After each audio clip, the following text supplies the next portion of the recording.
direction.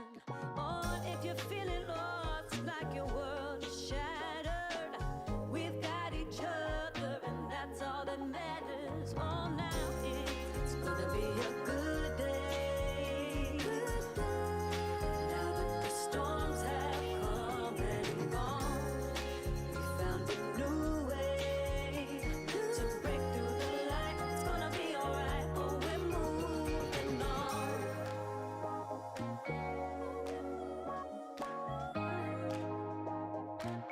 Oh, we're moving on. Oh, we're moving on. It's gonna be a good day. Now that the storms have come and gone, we found a new way to break through the light. It's gonna be alright. Oh, we're moving on. Oh, we're moving on. Oh, we're moving, yeah, we're moving. Oh, we're moving on. It's gonna be a good day.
Ambers in the building, oh, yeah, yeah.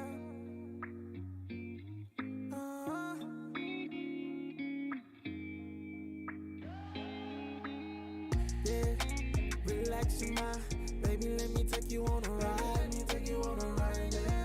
That twinkle in the sky reminds me of your beautiful smile. I can't get enough of you, no, baby, you're my sunshine. This is a journey of a lifetime. Sit back and enjoy this wine. I've been searching around the world for a girl like you, but you're one in a million. I've been waiting for someone like you, love. That's that one in a million. Baby, let me love you a long time. Love you for a millennium. For you, baby, there's nothing I won't try. Yeah, relax your mind, baby, let me take you on a ride, yeah. That twinkle in the sky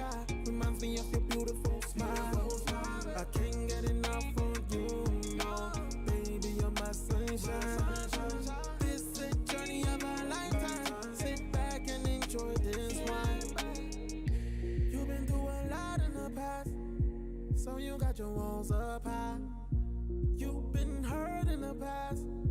Baby, let me feed your heart tonight. Let me give you what you need. Leave the past beyond. I wanna give you everything, good loving, baby. Yeah, relax your mind. Baby, let me take you on a ride.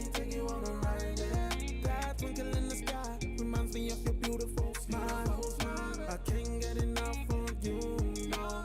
Baby, you're my sunshine. This is a journey of a lifetime. Sit back and enjoy this wine. Yeah, relax your mind. Baby, let me take you on a ride. Yeah, that twinkle in the sky reminds me of your beautiful smile. I can't get enough of you, no. Baby, you're my sunshine. This is a journey of a lifetime. Sit back and enjoy this wine.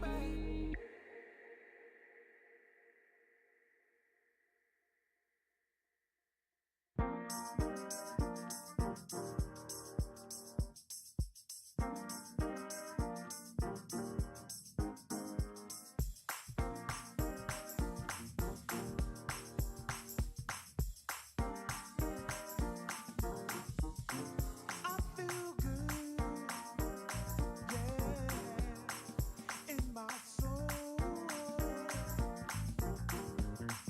I feel good,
Welcome, ladies and gentlemen, to another night of Kartrider Drift League. It's Sunday, so we've got 2 team matches coming at you guys, as well as our solo elimination match. My name is Wolf. I'm joined by Peter. Today, we have some fantastic team matches coming at you guys.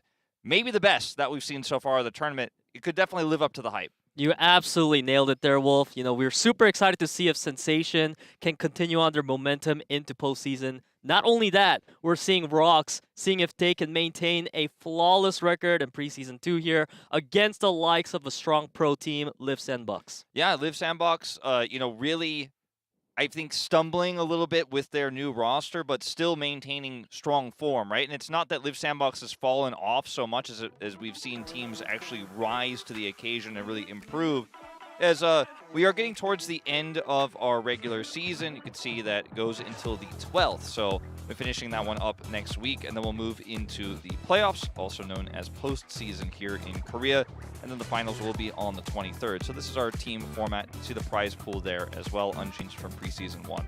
Yeah, we are just about a week away from postseason right now, so this is kind of like the final phase where we are putting in the buttons to make sure that all the teams are ready for the postseason. And we got to see a bit of a look into Aura yesterday, as you can see in the standings, off of the win. Now they're able to pressure Sensation for that 4th place spot, but if Sensation wins today, they will most likely move on to the postseason. Yeah, so to put this into perspective as well, as you can see, where we are in the standings, each team will play 7 games because it's a round-robin format. So you can add up their wins and losses to know how many games are left. And we even have, for example, Showtime has already played all of theirs. They're 1-6. So you can see that we're getting towards the end here. So a few more chances. The race is on, though, down there at the bottom of our playoff spots. So very important to win this if you are Sensation, because Sensation is on the edge of qualification. If they're able to take the upset win tonight, their chances go up dramatically. They're playing against KWANGDONGFREECS, as mentioned, Seongnam ROX, the undefeated team, against Liiv SANDBOX, finalists from Preseason 1. And then, while it is the losers match, it is filled with a ton of talent here for our solos. Most still trying to prove himself. You've got players like HoJun and JJONG in here, Joker as well. And, with HyunSu and SUNGBIN, I think this is a pretty stacked group. Yep, and what's different here in the round of 16 losers match is that the bottom 4 today will get eliminated. So there's a lot more pressure on the players today. The top 4 players that move on will be able to play against the losers of the winners match from round of 16. So that will be exciting to see as well.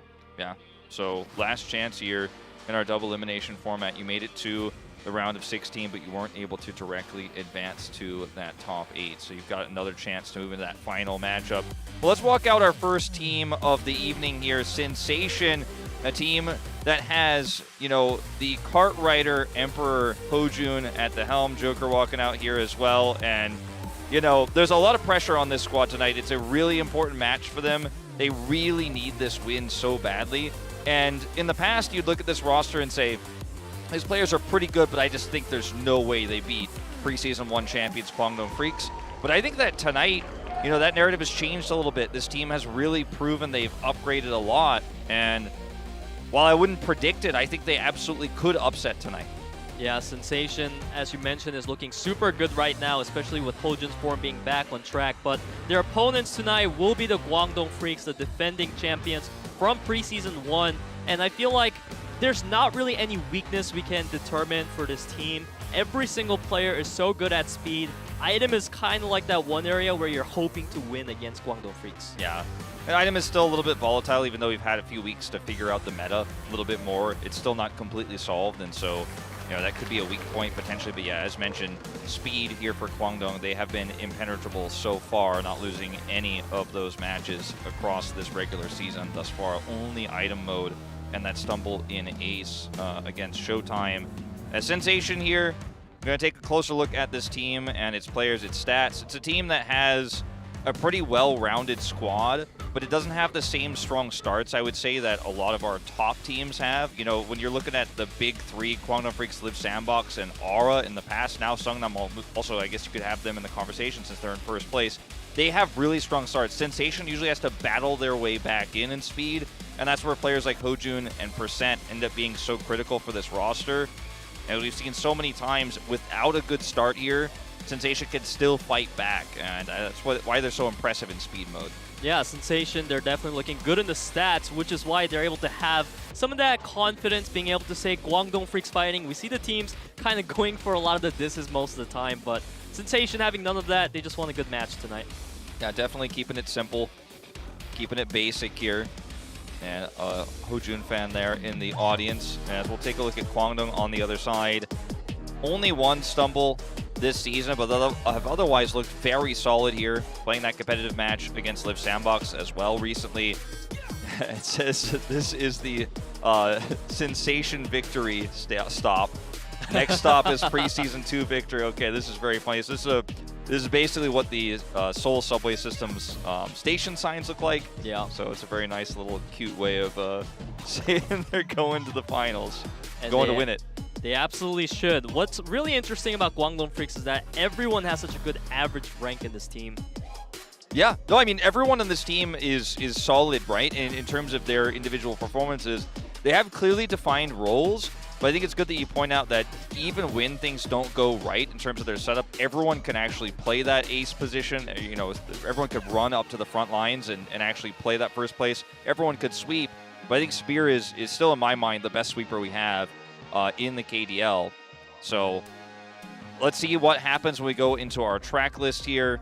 As Terracotta Twister, unsurprisingly, will be our starting track. We'll then move into Singapore Circuit, Glacier Extreme Stadium, Mine 3 Shortcuts, and then Brazil Circuit. Yeah, I'm a little bit thrown off by the picks from Sensation here. It does look a bit different from our standard pick, so I like that being a potential strategy, you know, going with the tracks that their opponents haven't played too much in. And Sensation also banned out Boom Hill Tunnel along with Construction Chaos. I feel like Construction Chaos is a track that's seen a lot of priority this season. Yeah, it really has. I think it's a wise ban. Boom Hill Tunnel as well has been one that Kwangdong has been very good on. I also like that Terracotta Twister is just going to be the stock standard track that we pull out here, because even though it is the most commonly played track here in KDL Preseasons thus far, it's also one that has a pretty high skill ceiling, and one that I think Kwangdong Freaks are feeling very confident they could start this series off with a win on.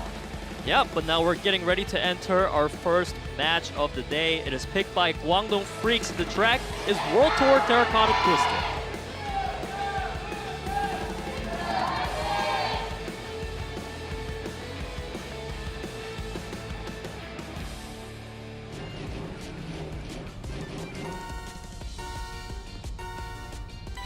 Off we go. This is our very first track between Sensation and Kwangdong Freaks here. Terracotta Twister and HoJun battling for the first place spot. Right, it's HoJun looking really good, but Percent is down below in 8th place, which is not good because Percent usually has a really high speed average rank within his team Sensation. As we see now, Guangdong Freaks, they're actually quite losing in that top 4 battle. Now this is normally exactly what you want, is to have 3 out of the top 4 here. That's the most ideal start you can generally get here in Kartrider. And let's see if Sensation can hold on to it. His guard has been great defensively when he is in 2nd place here, and Percent has battled his way back up to 5th, so he can actually create some disruption here for Cool and Spear, the front runners for Kwangdong Freaks. But if this continues, Cool! Oh, that is rough, man. Sensation now in a dominant position. Cool is such a key player for Guangdong Freaks. He's the guy you look at to catch up, but now he's set back all the way in 8th place. Fortunately, there's still Spear and World up here. You can see Percent, he's trying to knock World into the wall, and it's been working out so far. Yeah, you mentioned Cool being an 8th, SUNGBIN also pretty far behind here, not really challenging. That's why he's not in frame right now, as this is just such a great setup here. Now, World is actually fighting his way back very aggressively here. I think even using a Team Nitro to actually force his way through. But the blocking so far has been good, as we're in this final lap here right now. Spear alone isn't going to be able to necessarily get this done, as Joker's also starting to put the pressure on him. And it looks like Sensation might be able to start this off with a bit of an upset win on the first track if they can keep this control. Right, and this tomb section is where Guangdong Freaks is going to really try to get some momentum back. You can see World right now, he's taking really sharp turns and he's able to push back Percent and Joker off that, but you can see Spear, he took a completely different line and he's going to get knocked all the way down to 7th. Yeah, and there's colliding intentionally here to try to look for the 1-2. World does break into it here. It's actually closer than it looked like it might have been. Guard actually falling back into 8th place here. Very close. SUNGBIN, though, not able to get the pass, and they will win by just a single point here. And unfortunately, Cool falling off there, or potentially being shoved off. We didn't get the full picture. It looked like he wasn't able to defend the knock there, and then he actually fell off the side, so it was a little bit of both. But at the end of the day, that was really what did Kwangdong Freaks in this first track. And what's really scary about this first round to me, Wolf, is that it felt like Kwangdong Freaks, they kept hitting mistakes after mistakes that set them back. But in the end, it was 19-20. It was still really close. If Kwangdong Freaks had slightly better positions, they could have won. Yeah, I think if the start was better too, you know, I mean, this is a team that when they actually get that good 3 out of 4 start, we don't really have a term for this, but I always talk about this because it generally ends up happening where one team will actually just get massive control of the top 4. If you don't have that, it's become so much more difficult to operate. But Kwangdong Freaks, like you said, despite that, battled back so well, so consistently. And we'll watch this one more time. We will definitely get a shot of what happened here. Oh, that was also part of why HoJun and Guard had a huge lead. And this is the moment here for Cool. Yeah, he just takes a bit of a greedy turn there and is just bopped right off the side. Yeah, Guard with a fantastic catch there, just living up to his name. You know, you can tell by some of the names these players have that they're going to be a sweeper. Yeah, you certainly can, man. All right, well, let's go to our second track here, see if Kwangdong Freaks can bounce back on Singapore circuit.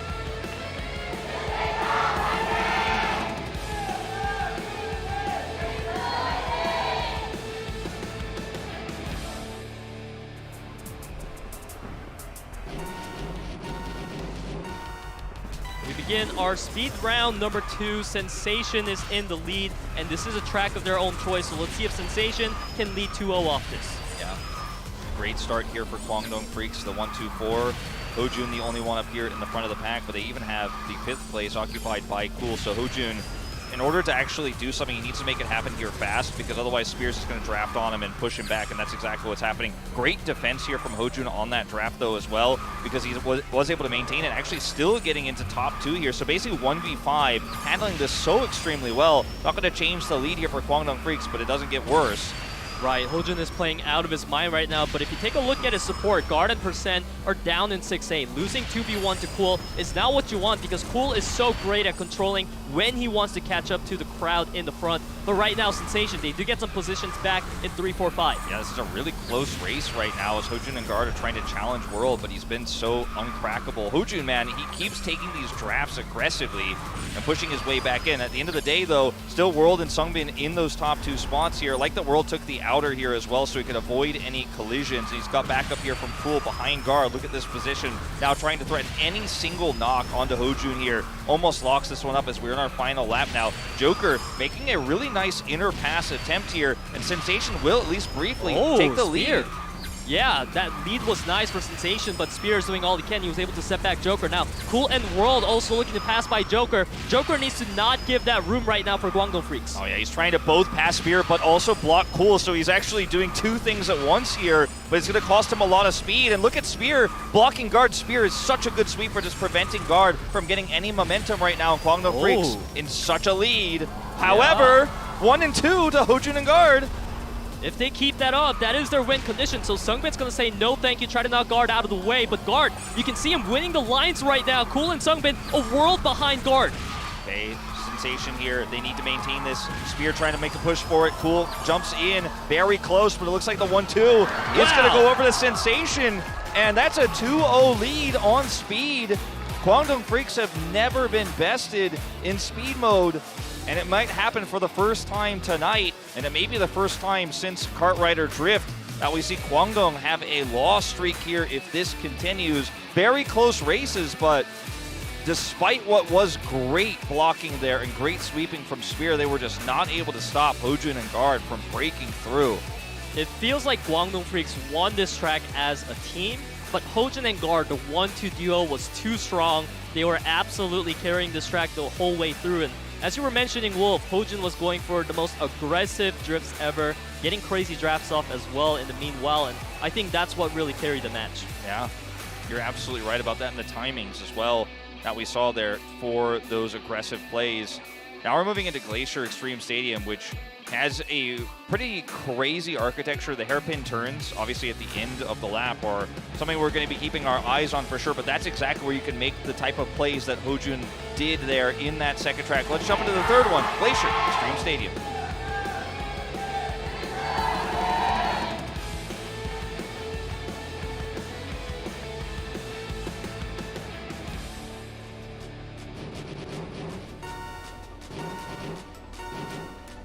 Off we go, Sensation with big upsets potentially on the horizon here if they can continue this with a 2-0 start. But KWANGDONGFREECS getting the better of them off the gates.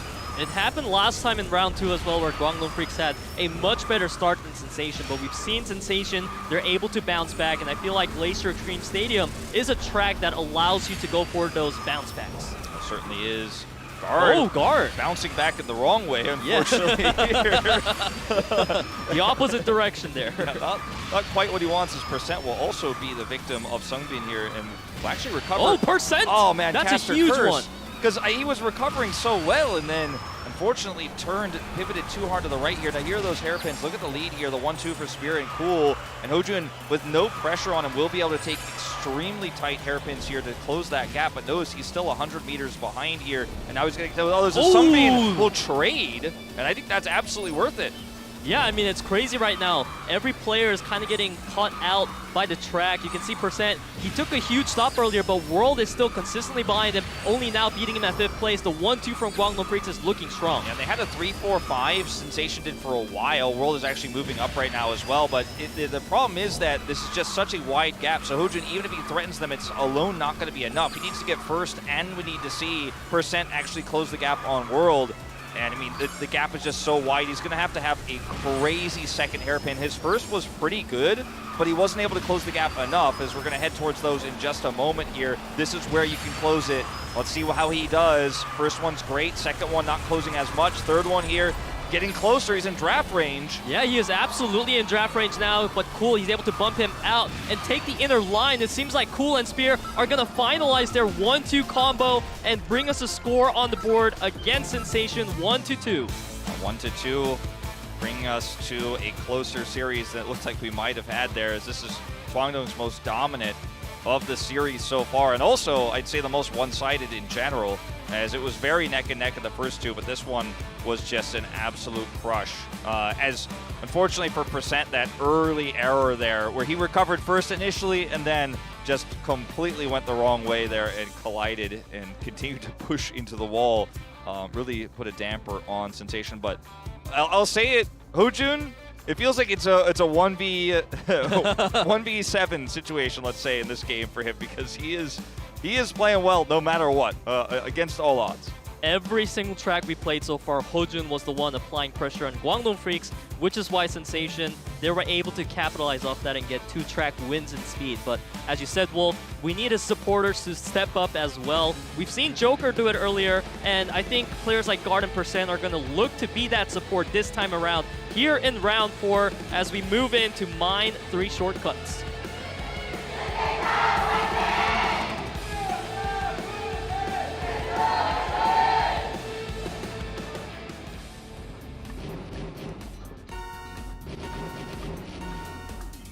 Off we go into speed round number 4. This is match point for Sensation, and they are looking good right now with HoJun Percent in the lead.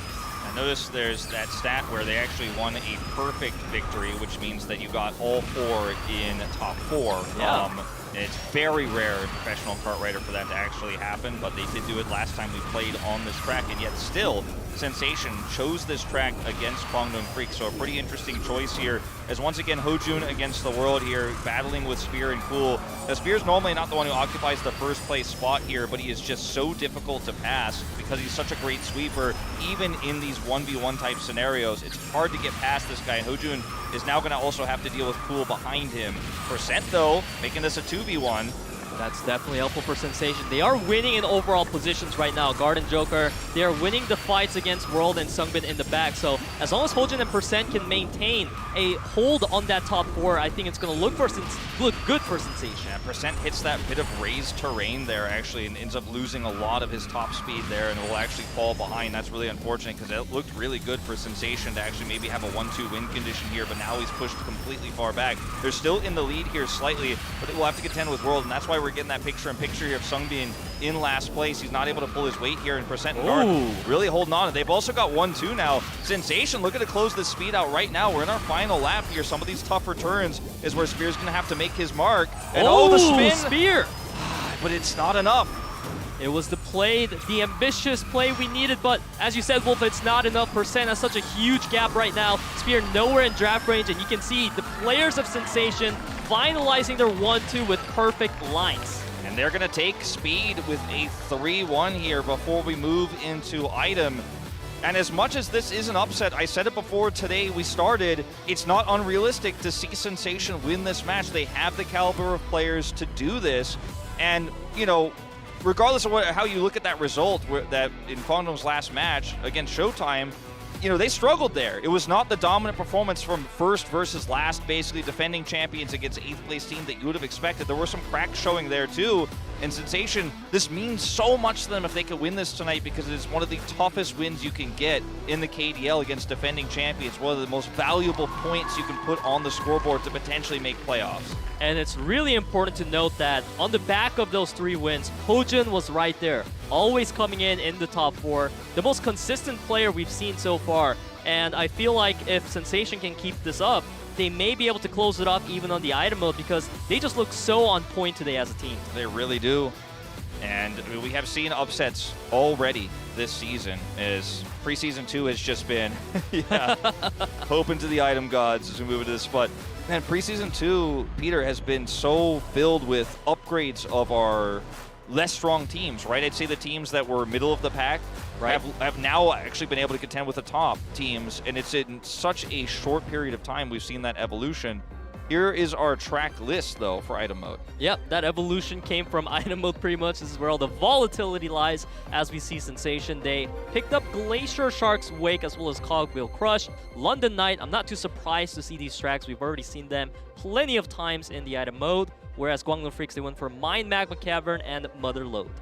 It's really interesting, the dichotomy between what Sensation have picked here, because I feel like Shark's Wake and Cogwheel Crush are also very different types of tracks, but Shark's Wake, it's not about the terrain, it's not about the map at all. It's really just about using your items extremely well. It's constantly what we like to call team fighting, where you're just using your items and trying to push for tempo. Whereas London Knight is one of the most timing-based tracks in the pool right now, even with the changes to item mode. And Cogwheel Crush kind of sits somewhere in between. So Sensation kind of all over the place with this draft, and they have item priority, so they get to have three choices, And the first of which will be that open track of Glacier Shark's Wake. Can they get the 2-0 tonight and complete the upset? Let's find out.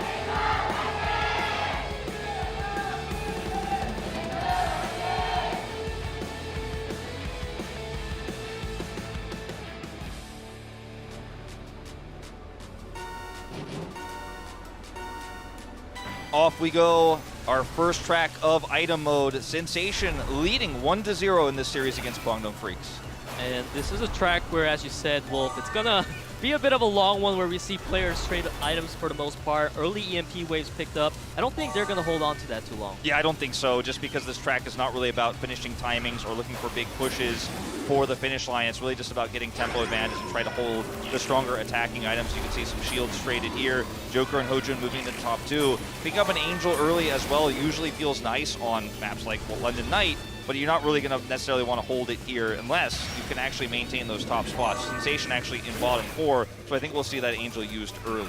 Yeah, Sensation tried to use a sneaky water bomb there to make use of their bottom positions, but they couldn't get any big catch out of that. We're seeing SUNGBIN right now sitting on the shield. He's going to cycle through that one. World really keeping on to his Angel just in case. Yeah, HoJun also holding his Angel here as well. We'll swap to that UFO. As you can see, it lost that one over, as SUNGBIN does have the EMP now at the ready. It is a very much defensive setup both teams are taking. We normally don't see this on Shark's Wake, but the evolution of item mode does continue, as now 3 Angels are stacked, multiple shields here, and it's going to be a firefight on that final lap if this continues. How many shields can we break? Yeah, and I like that SUNGBIN, he's been holding on to his EMP a lot longer than usual. It's because a player in Sensation, they had a UFO. I believe it was used on World now, so we're seeing that EMP kind of just going to waste for the time being. Yeah, just still holding on to it. Unless he can get into that first place spot, not going to feel too great. Can use it to block a magnet, even if he's in the middle of the pack as well, but so hard to actually pull that off. He's holding one of his own as we speak. See if he wants to use this onto Joker. We're getting into that final lap territory now. Magnet Rush. It's an old school combo to be holding on to, especially on a track like this for Spear. And he's actually dropped all the way back into last place. Let's see if he can make use of it here as HoJun holding on. This is going to be so crazy, man. 200 meters to go. Spear, there he goes with the magnet. It's cool. And that's just it with the Angel. And that was the most chaotic item finish I think I have ever seen in terms of how closely packed everyone was at the end. Yeah, it was like nobody had a clear lead, but then at the end, Cool just shot forward with his teammate, and it's like, whoa, KWANGDONGFREECS wins. Yeah, they just were not prepared for it. And when everyone's that tightly packed, your defensive options are really limited, actually. If you don't have a big enough tempo lead, when somebody shoots forward, you can then target them if you actually have enough items there and there's enough space. But if you're going down to like 300 meters and then they push through the tightly knit pack, you can't even target them easily. It's just basically impossible. And they had mostly defensive items themselves anyways. It was both Cool and Spear, though, that had the Magnet Rush combo that you pointed out, Wolf. And it's interesting that those two players finished in first and second. It really showed how important that item combination was here in the final lap of Glacier Shark's wake as we take a look at the replay. Yeah, Cool holding on to this Magnet Rush. And Spear pushes forward here. Magnet is set, can pull onto his teammate and actually yoink his way to victory there. Pretty clean stuff. Pretty straightforward. No one can target him or lock him down. They have the Angel set. Right. And so there's not enough space, even if you hit him to delete the Angel with the new changes to Angel. New, quote unquote. It's been a while now. Right. He just has enough speed to break through. And good start here for Kwangdong. If they could bounce back here and bring us to an ace match, that would be pretty thrilling, to be honest, in our first series of the evening. KWANGDONGFREECS definitely need these round wins in item mode. Let's see if they can pick up their second one here. Oh, maybe not. Okay, we're ready now for our round two in Mine Magma Cavern.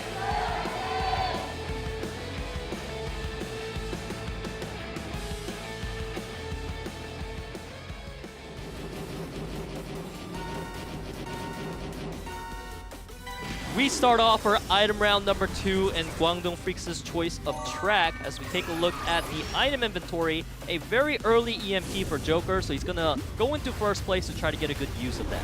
Yeah, and we'll actually pop it pretty early here to try to grab an additional item as we are jumping forward here. Percent is going to get caught in the end of that water balloon. It's just so hard to avoid them on this track because the width of the track is so narrow that, you know, even if you go on the edge, you're putting yourself at risk of being knocked off by others. You can see it widens here a little bit, so there is some counterplay available, but it gets crazy at the beginning of that lap. Cool double shields here in first place. Percent's Magnet isn't going to be too useful right now, and we may once again see some timing-based play as Guard now has the rush combo as well.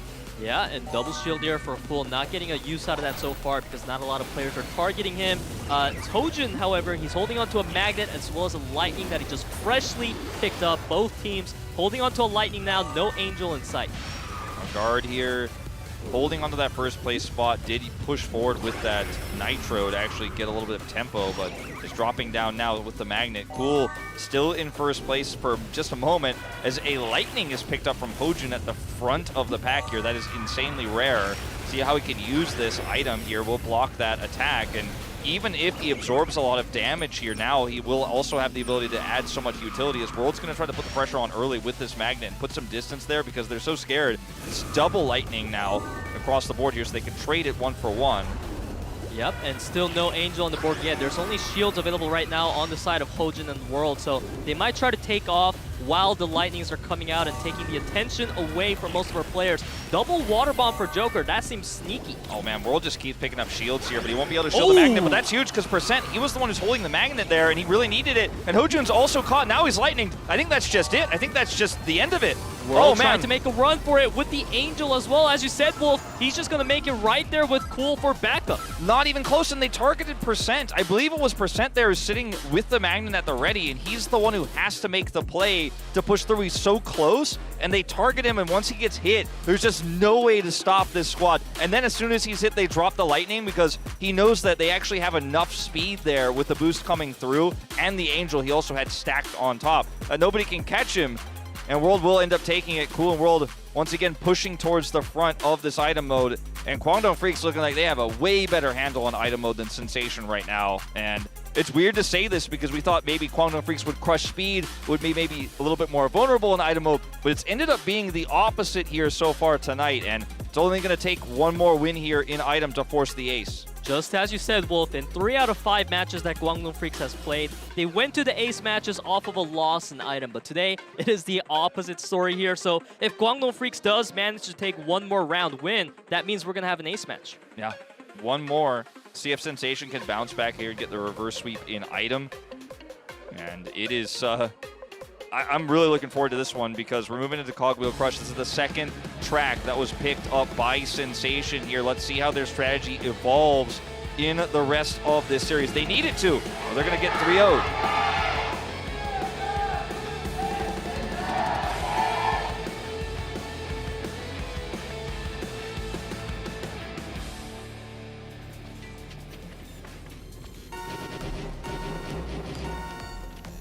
Off we go. Kwangdong Freaks 2-0 here in item. Sensation need to bounce this one back if they want to have a chance at that 2-0 as World will get the early magnet.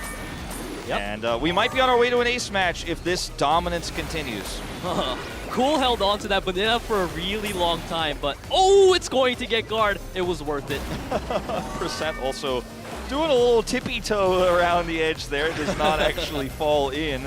As once again, early lead here for Kwangdong Freaks with some defensive items. You have the shields set here for Cool, and he can continue to try to stack those up. Look at the picture-in-picture. You can see how far ahead he is. And this strategy, you and I were talking about it before the show. I've talked with both the other casters as well, besides you. So all 3 of us kind of in agreement, or all 3 of you guys in agreement with me, that this strategy usually doesn't work, where you actually go super far ahead, stack shields, and then try to stack angels.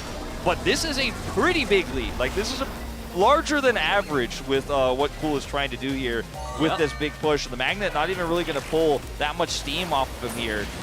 Oh, but now guard, he's actually able to pull across the board into that first place off that magnet. So magnet is proving to be a really strong item here in lap number 2. Yeah, I guess it was. Looks could be deceiving. It looked like he wasn't actually pulling that hard when we had him in picture-in-picture. But oh, now Joker. Zoomed out. Ooh, that's not what you want.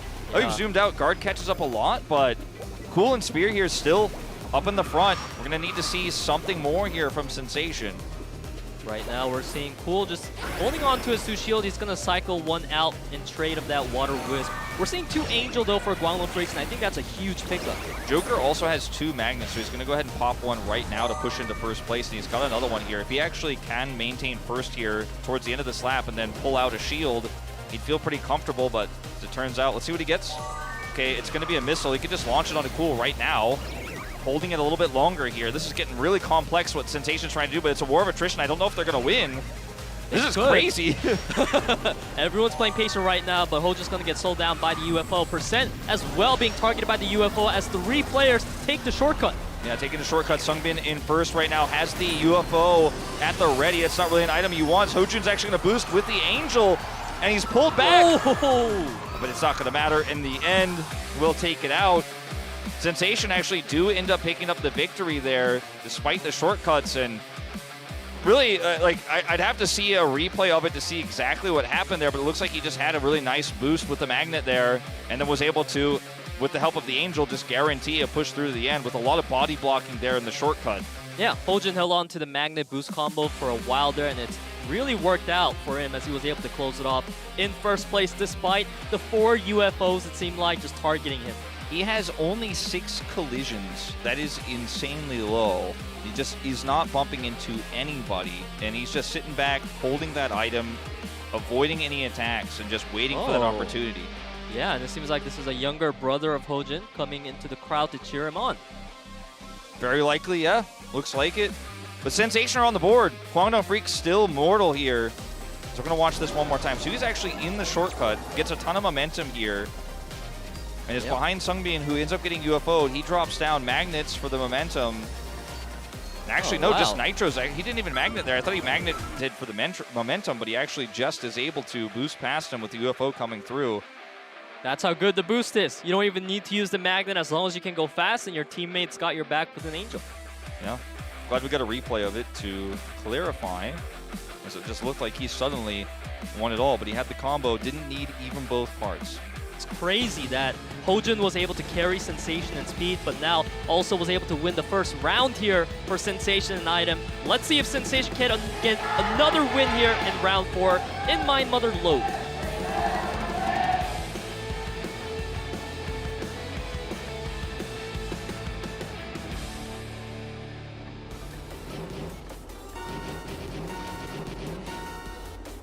Off we go. This is match point still here for Kwangdong Freaks. If they win this one, we are going to an ace match.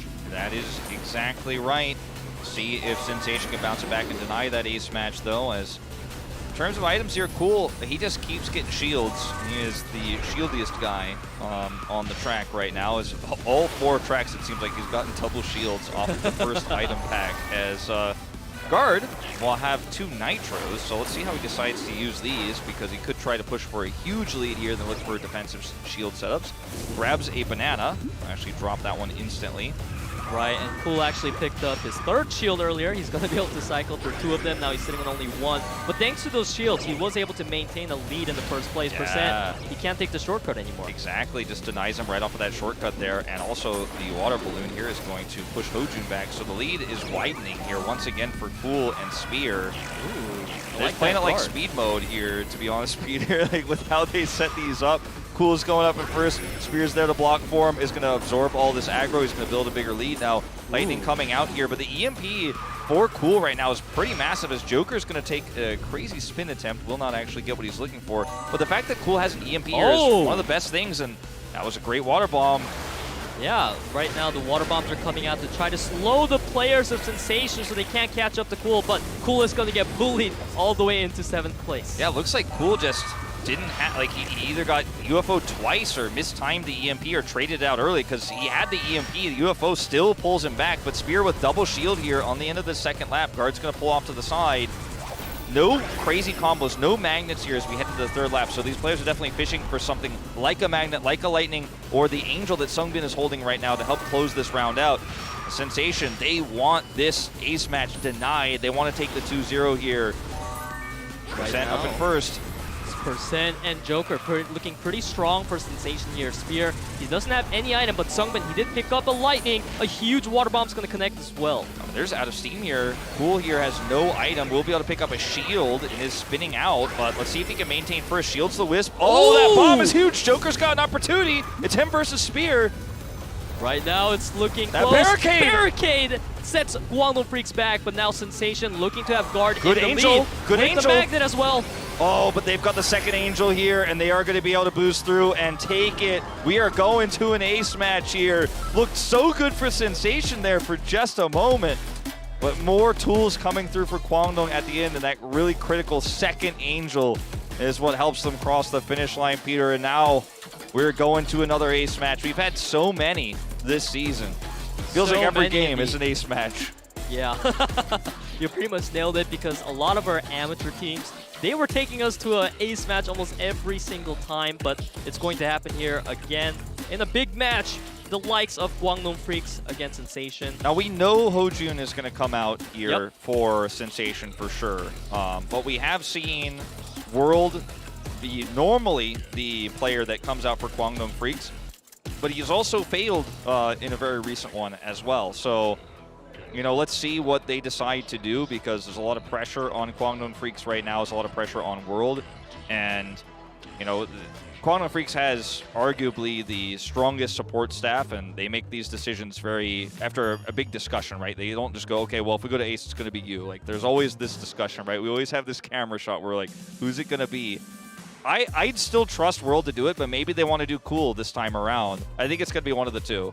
Yeah, also SUNGBIN is up on that list, because it was SUNGBIN who was able to win that ace match against Seraphic, against Mintic, who recently played an ace match against JJONG as well. That's right. And that was a really close match. Yeah, for sure.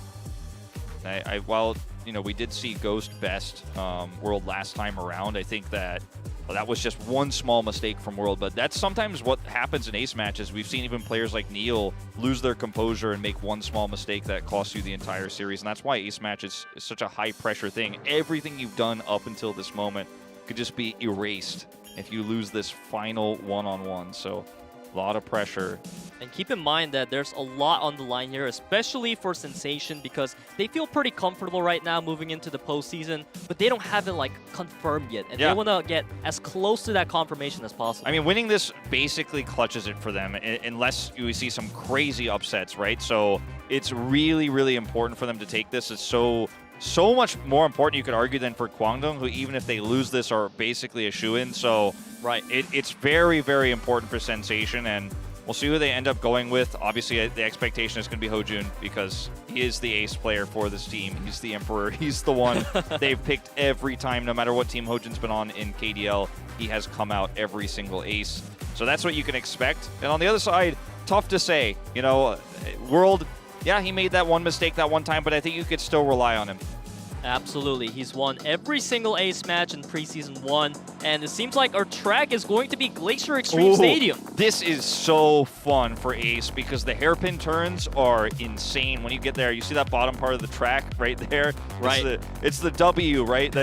Because that's where the W is decided oftentimes in these 1v1s, where you can actually make such proactive plays, even as the second place runner. As it actually going to be SUNGBIN coming out here for KWANGDONGFREECS. You called it. You said there was definitely a chance we could see him tonight over World after that win he took just last time against Minchik, and they will trust him again against HoJun. This is going to be a fantastic 1v1. Yeah, there's absolutely so much hype riding on this one here. If SUNGBIN wins this, then he may become the new main ace match player for KWANGDONGFREECS because he is technically lostless right now. He is. He's a calm player. He's got a lot of experience now. HoJun, though, he is the ace player of Cartwrighter. And let's see if we could see the upset completed by the Emperor himself, or is KWANGDONGFREECS going to take another win?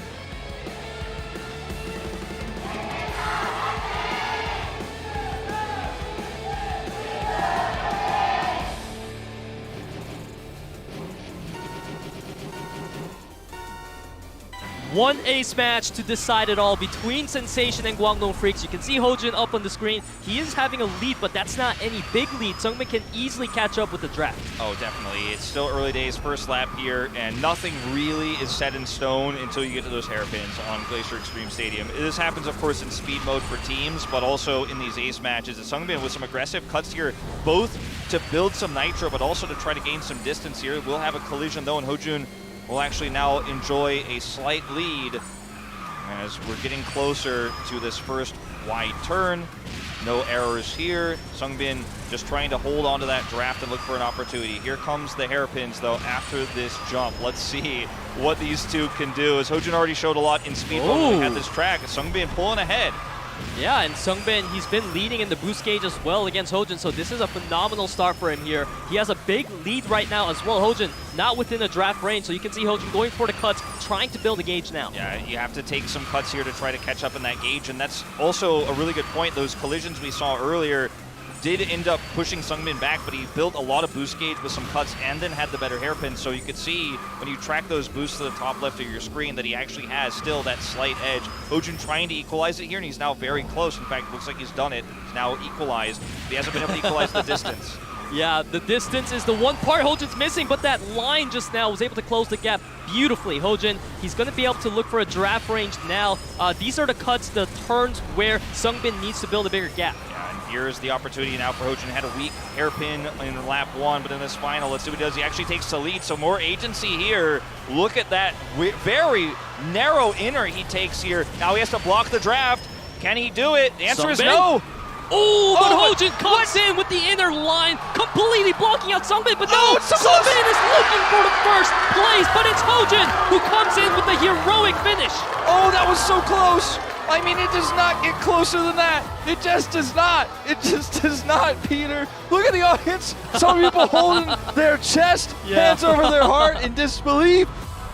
As, man, the draft looked so good for SUNGBIN there, but then HoJun just said, I'm going all in. I'm just pushing that build over to the left side, take the jump on the narrowest pathway. Look at the difference here, 0.04 seconds. 0.04 seconds. That was one of the closest ace matches ever. It was HoJun in the lead, then it was SUNGBIN, then it was HoJun, and up till the last moment, we couldn't tell who was gonna do it. But HoJun, he's the man who clutched the day. He clutched it out, and that's a second loss here for KWANGDONGFREECS. And if I'm not mistaken, that will be their first loss streak in KDL preseason history, as well as they've now lost their first match of speed as well. So two kind of firsts for this team here in PS2. And Sensation looking like their chances of going to postseason have skyrocketed. This team feeling so happy, so confident And for SUNGBIN here, we often see, like I said before, chokes and ace matches, one big risk leading to the defeat, but this was not about that. It was a constant back and forth. It was about who can play Kart Rider Drift better, basically, because not a single player made a mistake throughout it all. And it was 3-1 in speed here between Sensation and Kwangdong Freaks. We thought, Sensation, wow, they bested Kwangdong Freaks in speed. What's going on? Are they going to win item as well? Nope. Kwangdong Freaks had an answer of their own, 3-1 in item, which brought us to that exciting ace match. Certainly did. So, Sensation, I mean, this is the kind of result that I think HoJun fans have been waiting for all of PS1, right? And then Preseason 2, jump into it. He's looking much better, right? And I feel like the fans' expectations have finally been met. And right. I'd almost say even exceeded to a certain extent, because let's not beat around the bush. This guy's been playing professionally for so long. He has also, like, he has gone through so many tense moments in his career. He's also just maintained form despite his age. Not saying like he's old, but in esports he's quite old, right? So you're saying he's old? Yeah, I mean, like he's actually younger than me, but but I'm not actually on stage competing. All right, so right. The fact of the matter is, this guy just continues to impress. His like legacy just seems unending, and it's just crazy what he's able to continue to perform. And it just feels like miracles on the track every time. As you said, HoJun, he has such a legendary career, and I think everyone here in the Kart Rider community acknowledges him as the Emperor, but it's a different thing when you're able to prove that you are that Emperor for a good reason. This is why he was known for all his career. He's got that younger brother buff as well from the crowd today. That's right. That's right. Got some fans as well, you know, that really are going to support him no matter what. And, you know, we have once again a packed arena here at the Freak Up studio here. And I got to say, I'm pretty impressed with Sensation. And last season we were like, okay, it's Kwangdong versus Liiv SANDBOX. You know, we were like, okay, these are our two biggest teams. These are our two biggest orgs. We had some surprises, like Aura's run through postseason was pretty impressive. But at the end of the day, you knew like it was going to be these two squads. This postseason, I feel like anything could happen. But we are going to take a short break, guys. And when we return, we will have that second matchup of the night. It's going to be Seongnam ROX up against Liiv SANDBOX.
자체 판단으로 뭔가 경기를 운영할 만한 약간 그 정도의 노련함은 쌓이지 못했거든요, 락스 선수들이. 그러다 보니까 플랜지는 조금 더 빠르게 경기 운영을 위해서 뒤로 빠졌어요, 일부러. 오, 조금 좀 빨리 쓰면서 쫓아봅니다. 약간 퍼센트가 달리려고 하고 있는데 쫑가 일단 띵이 붙었고요. 아, 센세이션이 천사를 썼다는 이유는 1위가 도망가려고 했던 건데 그걸 캐치를 잘했던 락스였습니다. 근데 일단 뚫긴 뚫었거든요.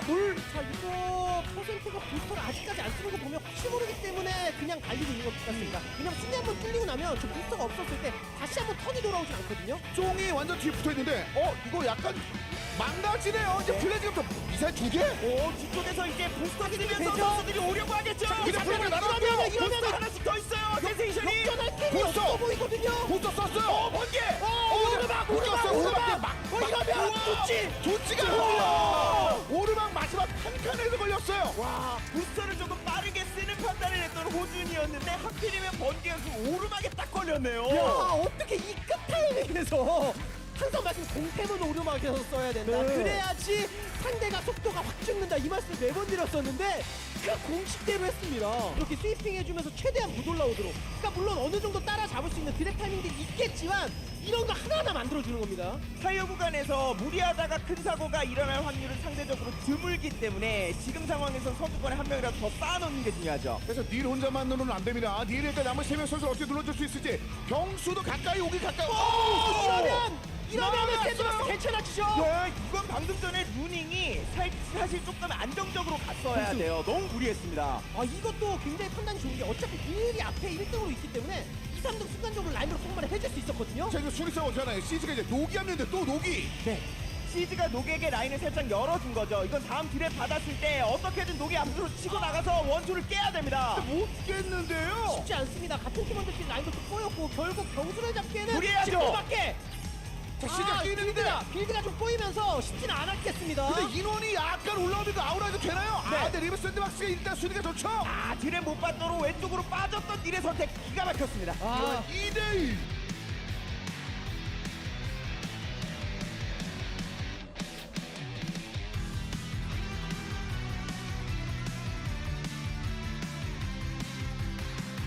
스피어가 번개가 좀 빨리 나온 상황이다. 저 오르막길 앞으로도 계속 봐야 되는 오르막길이거든요. 그리고 그 과정에서 속도형 아이템이 꼭 하나는 필요하고요. 번개 2개째. 그리고 뒤쪽에서는 3개째. 아, 기도는 닐이 했는데요. 네, 기도를 잘 들어주긴 했네요. 예. 비슷한 공간에서 빌어가지고 예. 2개까지는 약간 기가민가 할 수 있는데 3개가 딱 들어오는 순간에 선수들이 확신을 가지거든요. 이러면 이거는 승부가 된다. 이제부터 생각이 드는데 자 샌드박스는 항상 말씀드렸었던 것처럼 방어를 잘합니다. 예. 이 부분까지 방어가 될지 봐야 되고 딱 이런 느낌이죠. 오, 이거 일찌감치 소모를 하네요. 라스트 한번 쓰고 가요. 그러면 일단 풀었고요, 그거는. 이게 생각해보면 어차피 지금 샌드박스 앞포지션이고 이거 상대 천사인 것만 빼면 나쁘지 않다라고 생각했지만 번개 또 나왔어요, 근데 4개째. 천사가 대신 나왔어요. 네, 천사 저기도 있고 번개 또 나왔고. 그러면 또 상쇄시키고 2개를 더 앞서는 광동 프리스가 된다는 계산이 나오죠. 자 그래서 지금 근데 천사 또 상세했거든요 서로. 같이.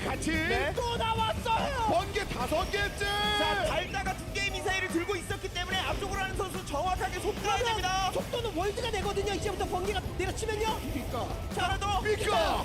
삐까츄. 이러면 그냥 지나면 그만. 들어갑니다. 네. 번개가 3연타로 시간차 공격으로 들어왔기 때문에 당연히 재간이 없죠. 아 거기다가 이거 번개를 모아가는 그런 느낌이 아니었거든. 쓰면 쓰는 것 같아서. 그래서 우리도 천사를 쓰고 그러면 아 이거 마지막에 없구나. 우리가 유리한데가 됐을 거예요. 네. 근데 어디서 삐까를 할 줄은 몰랐겠지요. 그렇죠. 자 물론 지금 감속은 좀 됐을 것 같아요. 이거 물거리 쟀어요. 자 오, 스피어. 그러니까 물거리 딱 재서 이런 식으로 2명씩 잡아낼 수 있는 선수거든요. 플레이어로 가다가 멈췄고 미사일 또 맞습니다. 투실드? 자, 자석 타겟팅이 안 될 가능성이 높거든요. 다섯 거리가 되나요? 아, 당겨요. 자 이러면 이제부터 오히려 부담되죠. 방송 쪽에서. 자, 이제는 어때요? 인원들이 많이 갔는데 그냥 휙 날려버렸어요. 그리고 바나나 하나 들고 해지도 있어요, 프롬도. 중하위권에 있는 광동 선수들이 부스터가 꽤 있는 상황이기 때문에 빠르게 합류해줘야 됩니다. 도장 찍혔어요? 하필 프레스가 내려왔습니다. 자, 여러분 쿨이분데. 자 이번 아이템이 투템 실드 바로 바뀌고요. 투실드였죠. 이러면 쿨이 벗길 수 있는지 봐야 되거든요. 쿨도 무기 없는 상황에서 수비도 해야 되고. 그럼 뒤에서 올라와줘야 되겠죠. 아이템이 안 되면. 우주선은 해지로 대응 실드 가능할 나와. 거고요. 자, 우주선 플레이어, 해지로 플레이어. 풀어요. 해지 바로 봐. 바로 근데 아이템이 없는 상황. 돌고 선배. 돌발이죠. 선배. 오히려 아이템은 월드가 자석. 번개인데. 와, 기가 막힌 타이밍에 번개가 양쪽에 내리꽂혔네요. 3연속 1등을 눈앞에서 월드가 놓쳐버렸어요. 아, 기가 막혔습니다. 아 아이템 S가 보여줍니다 마지막에는.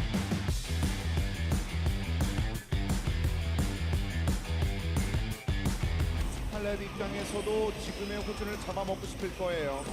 호준이 약간 흔들리는 경우도 있었기 때문에 흔들고 싶을 거예요. 갑자기 스탑할 수 있기 때문에 스탈렛이 차라리 앞쪽으로 가는 걸 선택을 했네요. 호준도 지켜보면 저 라인은 너무 위험한데 이러면서 예. 오히려 감속하고 그 다음 턴 보는 거 침착하네요. 그만큼 굉장히 위태로운 선수들이 많이 나오는 편입니다. 그 과정에서 호주는 2개의 부스터를 풀로 모아놓은 상태고 스칼렛은 상대적으로 굉장히 그냥 모임에 쓰고를 많이 했었죠. 진짜 영리한 플레이였습니다. 호준.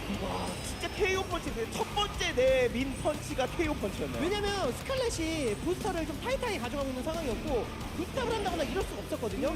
라인이 많이 꼬였었고 호주는 넉넉하게 가져가면서 오히려 본인의 공격각을 쟀어요. 한 코너, 두 코너 차이가 나고 있습니다. 네. 그 사이에 호준이 계속해서 실수 없는 스윙을 좀 바라고 있어요. 괜히 스핀턴 같은 거 하지 않고 그냥 안전하게 그리고- 슴 찍을 생각이죠. 그렇죠. 안전하게. 이미, 안전해요. 이미. 가장 안전한 라인. 호준 들어왔어요. 정말 뭐 원래도 잘하는 선수지만 애결에서 오랜만에 호준다운 모습이 나왔습니다. 그렇습니다. 원래 이런 플레이 좋아하거든요. 단순히 주행으로 가기보다는 상대와 같이 뭔가 한 타이밍에 승부수를 보는 걸 또 선호하는 선수인데 제대로 가장 아플 만한 구간에서 상대에게 카운터를 꽂아 넣었어요.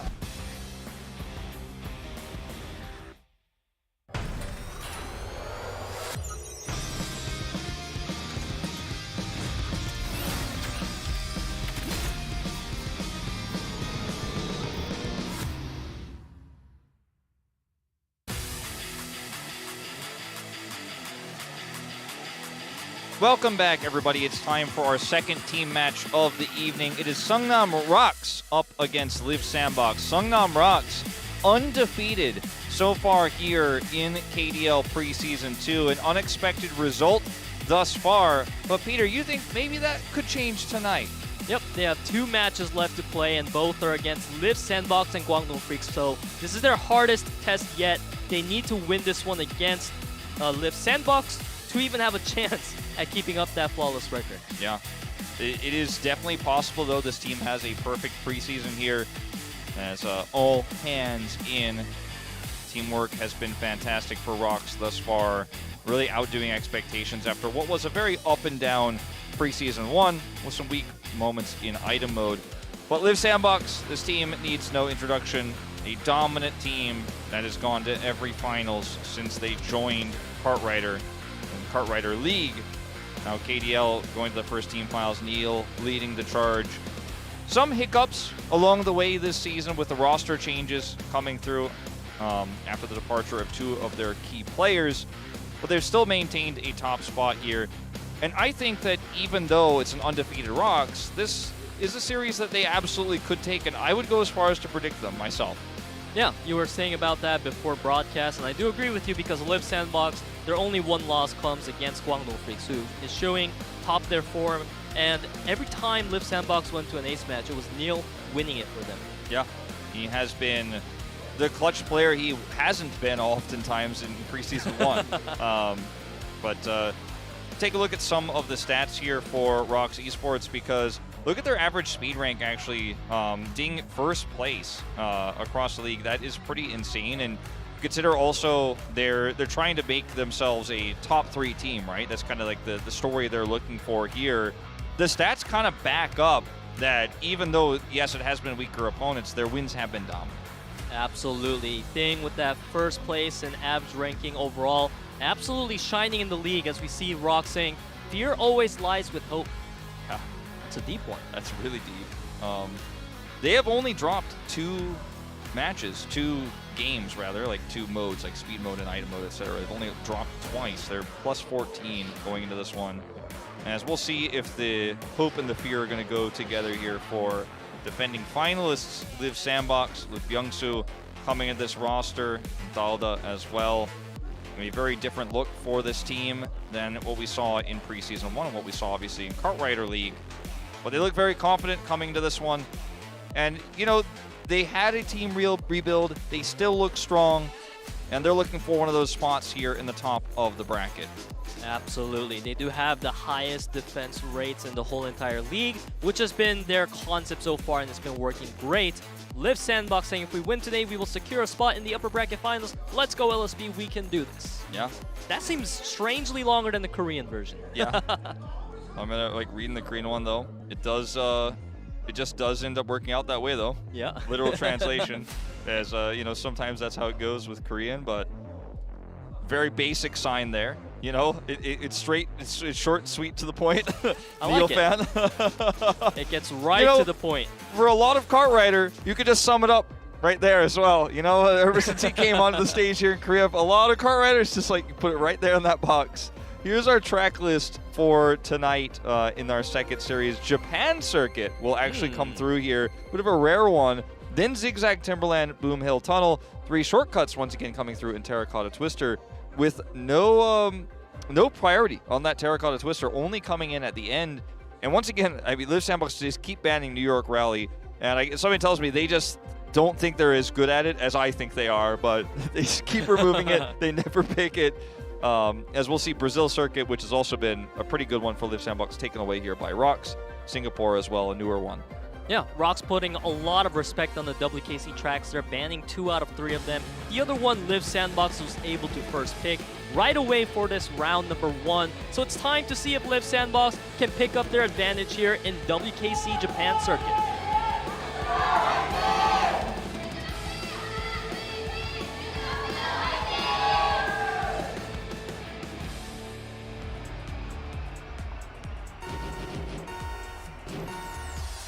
Off we go, our second banger series we have here tonight in the KDL. As ROX take on Liiv SANDBOX here. HyunSu starting these off elite, but a very tumultuous start. Neither team with a clear advantage. But ROX is sitting right now back in the 6-7. They need to win against Neil and Jimin if they want to have a chance at breaking this 1-2 from Liiv SANDBOX. Yeah, now that clear advantage almost coming through here for Liiv SANDBOX, but the breakaway is there. Duzzi gonna try to push in and take that away as they are losing control very quickly, and HyunSu losing a lot of speed here now and a lot of collisions coming in. Byung-Soo and HyunSu maintaining top 2, but I mean, right now, ROX hot on their heels. Something's gonna have to change here. JJONG also very close by now, actually breaking between the 2 of them, and HyunSu looking a little bit fragile here in this 3rd place spot. Oh, I love that inner coming out of HyunSu there. Is able to take the advantage. Now JJONG, he's going to look for a fight of his own, but he's going to get bumped back into line by HyunSu. Ding here, occupying 3rd place with that really nice inner from HyunSu. He pulled back up the 2nd, but will lose control here for a moment. It is just very back and forth. Neil sitting back in 8th, but never underestimate this guy's ability to jump from 8th to 3rd. He does it all the time, especially in a tightly packed race like this on Japan Circuit. See our top players just trading blows right now. Actually, that was a really aggressive turn there from Byung-Soo trying to execute their opponent into the wall, but it didn't work out. And Neil and Jimin are keeping JJONG back here, and Liiv SANDBOX are really crushing. They have the 1-2 win condition. They've got so many points right now, and Neil is just making sure that JJONG cannot be a factor in this race. It's really up to Spell or Duzzi to actually take those top 2 spots right now, or I think ROX are going to be out of luck here. Right now, it's Spell really trying to break apart that 1-2. As you said, Wolf, they need to keep up this 2-3-4 because that can be a winning formula now. HyunSu and Neil, they're trying to get the 1-3-4 back. Yeah, Byung-Soo's just so far ahead here. I just don't see it happening. HyunSu's blocking also fantastic. Even if Duzzi passes here, it's not enough. And Liiv SANDBOX will take the first track here on Japan Circuit as JJONG was just completely put down this entire race. And I like that we had our observers showcasing how much of an impact Neil made defensively at the back of the pack, because he was not only keeping JJONG back, but really disrupting the rest of the squad as well. There was just not enough members to contest there at the front. So even though Duzzi had that final push to get the 2nd, not only did they have 1 and 2 before that, but they also had 2, 3, 4. You know, like it's really rough when you have this much control of the top spots, and JJONG, one of your key players, is just a non-factor. And I love that HyunSu and Byung-Soo, the new Su duos for Liiv SANDBOX, were able to keep up that lead for so long, because I think that was very pivotal along with Neil's defense, as you stated, Wolf. And it feels like Byung-Soo is starting to replace the shoes of Insu. Yeah, I mean, it's big shoes to fill. I myself won't go that far yet, but I think that, let's say that it feels like less of a gap, right? I think that he's definitely caught up quite a bit, and doesn't feel like a liability, at least in this first race. We'll see what happens as we move into our 2nd track, though. We'll see if ROX, our undefeated team, can bounce back on Forest Zigzag Timberland.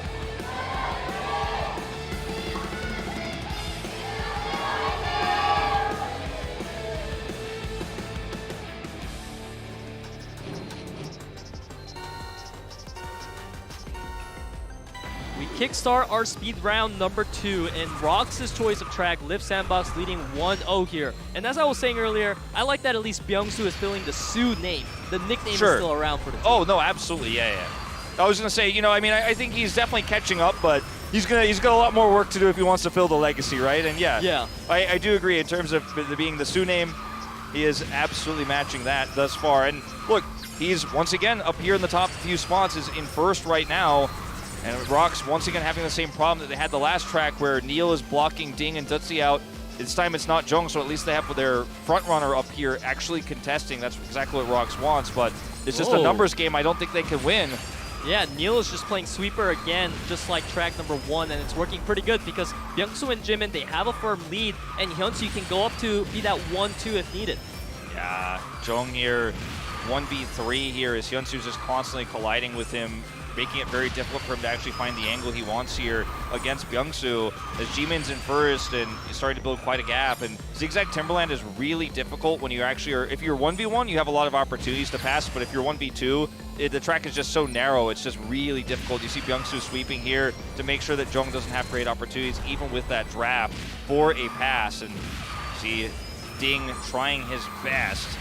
Yeah, Neil right now, he's content just blocking out Spell and Duzzi in the back. Right now, HyunSu playing midfield, trying to prevent Duzzi from catching up. Ding and JJONG, however, this is the 2 duo looking to break apart the 1-2 from Liiv SANDBOX. Yeah, they really just need a 1-2 themselves here. And, well, Spell moves up to 5th. I mean, maybe they could actually create some disruption, especially with Byung-Soo having that awkward collision here, but he recovers so nicely, and he's just zigging and zagging like the Timberland to block JJONG out. He moves up to 2nd, but Jimin has a large enough gap here that it looks like Liiv SANDBOX have got this unless something really goes wrong here. Ding also blocked out by Byung-Soo right now. We're getting to the final part of this track. Yep, and we're seeing that 1-3 control firmly in the hands of Liiv SANDBOX here. Ding not able to find the angle to surpass Byung-Soo, and JJONG, he's going to look for the inner here and try to block out Jimin. It does win him that first position. They're going to have to move somebody up though. Duzzi versus Neil. Duzzi's so far behind. Oh man, Neil just really snapped his ankles there, and now he is just not going to be able to catch up. 400 meters to go. It's just 1 point here for Liiv SANDBOX. And they are going to take it in the end. JJONG couldn't take that first place spot. And Neil, I don't know if we'll get a replay of it, but it looks like he slammed Duzzi into the wall back there because he dropped back about a whole extra turn. And Neil, he's got this new identity on this squad because in Preseason 1, he was kind of doing everything. Sometimes he'd be the front runner, sometimes he'd be a sweeper, sometimes he'd be at the back. But this season, he's been playing mostly defensively, and he's kind of come into his own new role here. It's actually a new track record here on Zigzag by Jimin. But it's just impressive to see what Neil is doing, and I really like that, you know, again, we're constantly taking a look at it because his impact here makes it so that it's not just a 1-3-4 or a 1-2 that Liiv SANDBOX need to win. They could really create a lot of problems for ROX in terms of the numbers they have to contest at the front. We were able to see that reflected in the stats as well, where Neil, he was able to make Duzzi take so many collisions, and Duzzi not able to find the way to pass through Neil. A single point in that match was absolutely key in the back, and it was the really strong speed players in Liiv SANDBOX that was able to secure the rankings in the front, and that's what you call a team play. Yeah. Neil is just so good at everything. It's wild. Every time you think he's got it, you figured Neil out, he'll do something else and surprise you. Let's see if Liiv SANDBOX can close out speed as we move into potentially our final track, the Village, Moon Hill Tunnel.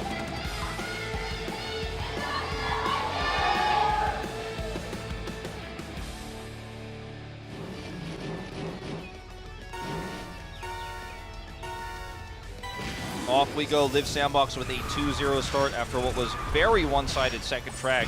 You're going to take the left side here with ROX. Yeah, and ROX right now, they're winning in the overall positions. I don't think they're going to be able to keep that up for long because now the tracks will get more chaotic and it will get thinner. We're seeing Neil going for an aggressive inner here. He does get blocked out by JJONG. Yeah, Jimin here will push up to first place. And, I mean, you can see how tight the race is right now. That's not what you want to see. But Jimin is outnumbered at the moment here in the front, so Byung-Soo needs to actually try to break through as ROX have Ding and Spell. Kind of an unusual setup here for them at the front of this, and we'll see if Spell can actually make that sweeping work. He's been great at it in the past. Ooh, but he does get set back a bit. He's going to crash into his own teammate there in Ding. Jimin really trying to win the lines against Spell here. They're crashing into each other consistently. Now Ding coming into first place. Yeah, look at Neil as well in picture-in-picture doing a lot to stop Duzzi from getting up in there. And he wasn't able to stop JJONG, but he's still trying here as Ding with a spin turn. Nice recovery. Yeah, it was a bit of a slow spin. Oh my god, the Liiv shortcut's SANDBOX. missed. That's rough. I mean, that might just cost you the race. It's a single lap track here. Whoa! Ding also off though. Everyone is faltering right now, but it looks like ROX does have the better position here. Spell, he's going to be able to secure the first place. Duzzi goes for the spin turn in style. Looks like it was JJONG who actually ended up missing the shortcut ramp there. We'll have to get another look, but I mean, that is a death sentence. If you mess that one up or if you're knocked away, you just aren't going to win that one. It's just not going to happen. The recovery takes way too long. And that was it. After that, Seongnam ROX just pushed super far into the lead. And despite HyunSu and Byungsu's best attempts to actually look for the 1-2, just too big of a point deficit at that point. Well, the 3-0 is halted, you know? Liiv SANDBOX looked like they were just going to take this one for free after the 2 dominant runs, but ROX bouncing back in a big way. And I want to say it was an error, but it may have actually been a proactive play. So unless we see a replay, I don't want to confirm that or not, but I can tell you one of the Liiv SANDBOX players did not make the shortcut jump, and that is what is their demise.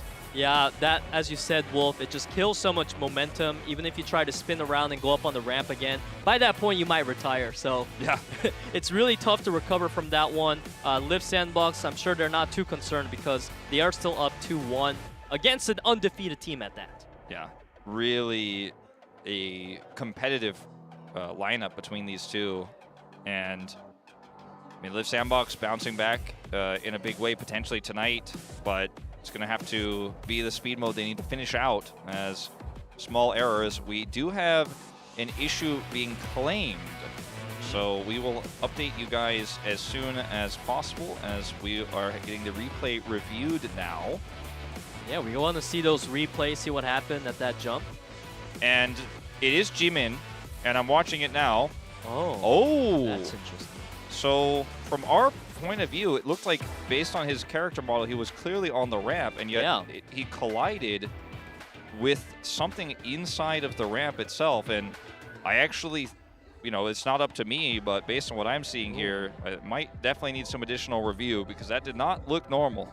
Yeah, hopefully we'll get the replay up on the screen for you guys. But as we take a look, it seems like JJONG, he tried to go up the ramp, but he ended up crashing into it, and he got set back pretty far behind. Yeah, his cart model goes into the ramp itself for a moment and collides with the box that the ramp is attached to. So if you guys are familiar with this track, you'll know that there's a plank on top of a board, and it looks like his cart clipped through the plank and hit the board instead. And then he, of course, made as quick of a recovery as he could have. And on the second attempt, he's able to get over the ramp just fine. So it may just be that the angle he took, you know, his cart actually didn't really make it on, but yeah, it's hard to know. He tried to make it up on the left side, and the second time he tried, which he succeeded, he came up directly in the middle. So that could be the difference where we need to determine if that's an issue or if it's intended. Yeah, exactly. If that's just the way the actual ramp works. Right. Because he's clearly massively in the lead. He goes for a bit of a spin turn, and then on his recovery, it's not a spin turn, but it's like a tight wide turn. Yep, here it is. So here it is now. So he goes up on the plank here on the left side, and part of his cart body is off. So he collides with, it looks like, the box below, and then of course instantly presses R to reset, and then goes over. And yeah, very odd. So that's exactly what happened there. Well, that's exactly what we can see. We don't know exactly what happened, but that's why they have made the claim. Yeah, I mean, you can definitely understand from the perspective of JJONG there why he would want to try to pause this and have us take a look at it again, because definitely it seems suspicious. It could go either way. We are waiting on the judges for their decision on this one. Yeah, it's really a tricky one to call because, you know, you'd have to potentially go load up the map yourself and try it to see if you could repeat it or not. If it's an easily repeatable thing, then, you know, maybe JJONG should have known better about how he approaches the ramp. I've never myself experienced this on this ramp, on this shortcut. Me neither. And we've never seen it happen before either in any of the pro matches. So it's the first time for sure for many of us. And his cart body, I mean, you guys got to see the replay very briefly. His cart body was partially, you know, off of the ramp, but generally speaking, the expected behavior for me, if I were JJONG as well, was to think that I have enough of my cart body on the ramp to actually make that work after recovering from that outer that he took moments before. As you said, although he came in from the left, his whole cart body was within the ramp. It's not like it was hanging off of it by any means. So I feel like usually it should have been all right for Jimin to come in the angle he did, and he should have been able to boost off just fine. Yeah. Well, we will update you guys when we hear anything more, as the discussion is in progress about this. And, you know, what will likely happen is the ruling will be made, either the loss will stand or it will be replayed. Those are basically the two options. Right, you can take a look at our judges taking a look at what happened, and they're discussing the angle it's coming in. You can see his hand motion. He's saying, look, he was right there. He almost made it. Yeah. And this may even, you know, to really know, you, like I said, you either have to load it up or have someone who's very experienced with the technical aspects of the track itself. It's up to the referees to decide. And it may be one of those things where the safest case is just to regame it, because it looked pretty suspicious, right? And I said it was likely a mistake because it looked like he just simply missed the ramp and hit the edge of it. And I was like, but maybe somebody bumped him, right? You know, we're not sure. But in the replay, it's very clear that he expected he'd make it up the ramp there and went straight through. And of course, this is in a fast-paced game like Kart Rider. You can't just raise your hand the second you bump and be like, whoa, whoa, whoa, that's not right. You know, you have to review afterwards, let the race finish first. That's how it plays out here. We'll watch this one more time. So he recovers from this outer. So he gets bumped to the outer part, collides there, and then wants to recorrect. And then you see how quickly that happens as well, by the way, like in the blink of an eye. Like, we watch it in slow motion, but you watch it in real time, and it's like, whoo. That's what Jimin saw, too. Yeah, exactly. It's hard to tell when you're not getting that slow motion, pixel for pixel replay. But our referees, they are looking at it. They've looked at it countless times to make sure that they can get the correct decision across for you guys, because it's very important. This rematch potentially could change things quite a bit, because if Liiv SANDBOX play this track again, then ROX... Yeah, they could take a 3-0. Yeah, they don't have a chance anymore to win in speed. And also, the truth of the matter is as well, Peter, is that this is actually the defining moment, right? Until this moment, Liiv SANDBOX have absolutely basically clutched the track. Like, they have such a massive lead, but this was the moment where all of that momentum was lost, and ROX was able to win because of this as well. So, you know, if you decide that it's actually intended, this is normal, then it's like, well, I mean, you lost, right? You know, you bump and that's how it is. Right. But we have confirmed, we have confirmation that the track will be replayed. And I think this is, for me, a reasonable decision considering it just didn't look right. Yeah, I think everyone's going to be happy with this decision. Even the players on the side of Seongnam ROX are going to feel like it was a bit of an unfortunate event that happened to Jimin here. Not really his fault, because as we talked about, it really seemed like his trajectory was going to make it up the ramp. And you watch the speed in which all of that happened as well. When we had that extra shot of him, it's crazy how quickly he was able to recover from two collisions, one from one of the ROX players and then off of the wall, still recovers and then gets back to the ramp, but then gets trolled by the ramp, basically. Can't make it over. So, yeah, really tense situation, but looks like the Seongnam ROX players are being informed that we will have a rematch, and the referee decision has been made, so we'll let you guys know. Boom Hill Tunnel has been loaded up, so we'll be jumping back into this one very shortly. Right, it seems like we have reached a consensus for the most part, and Boom Hill Tunnel, as you said, Wolf, we are expecting to get it ready very soon, and we likely won't see this happen again, because the reason why Jimin came in at a weird trajectory, like you said, was because he bumped into walls. Yeah, exactly. It's very unlikely this is happening again. Like you mentioned, we haven't seen it happen ever before. I've never experienced anything like this. I don't think Jimin has experienced anything like this, so we will be replaying the track. ROX players aren't going to be happy to hear that, but that's how it is. The decision has been made. It's a big decision for ROX, because they won this track potentially, but now they're being told, no, you didn't win. So now they would have to replay a match where they're down 2-0. So that's why they're taking it very seriously and making sure that, you know, it's fair for all sides. Yeah, everybody wants to win, and like ROX played their best game too, right? So, right. Okay, so it seems like the players and the coaching staff on the side of ROX, they want to double check the issue with the referee themselves. Yeah, they want to review, because usually the referees review this independently from the teams, and now they are getting the opportunity to review the information as well and communicate the decision. But it looks like headsets back on. Preparation to start the regame of Boom Hill has been made, so once all is reviewed, we will jump back into this one. I do appreciate everyone's patience watching from home.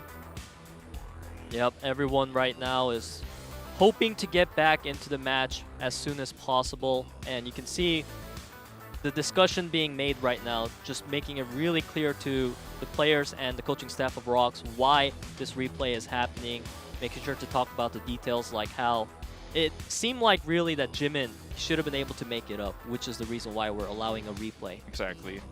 And if this was a common or known thing that every player was familiar with, and the referees were also aware of it, then it would be on Jimin, like, okay, you know, you actually have to go a little bit further to the right? But it's just not a common thing. It's not intended behavior. It's not normal. So just finishing up the communication to the ROX staff. And these little updates we've been given, and the room will be remade. Yep. And yeah, life will go on. The race will go on. The series will continue, and ROX have another opportunity to bring this one back. I'm happy with this. I'm happy with this result as well, based on what we've seen and based on what we know. And look, Peter, it's time. We're going back into Village Boom Hill Tunnel Part 2 to see if ROX can stop this 3-0 from Liiv SANDBOX.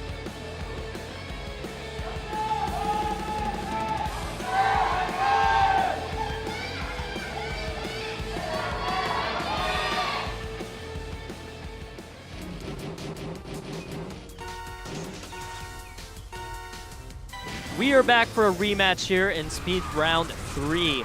And Liiv SANDBOX, they are leading 2-0, so this is match point for them. It certainly is for speed mode, as right now, HyunSu pushing his way into first. If HyunSu going to take the outer here, and actually they're just cramming Ting into the wall here, but he actually will just recover just fine, holds that draft. And in terms of the numbers right now, Liiv SANDBOX do have an advantage, but it is very close. Liiv SANDBOX, they tried to serve a Ting sandwich, but Ting, he refused to be served on the plate. No. He is still racing strong in second place. Actually, now, he's able to cut in front of HyunSu here. That is a huge lead. Yeah, huge lead indeed. HyunSu uncontested outside of Ding here at the moment.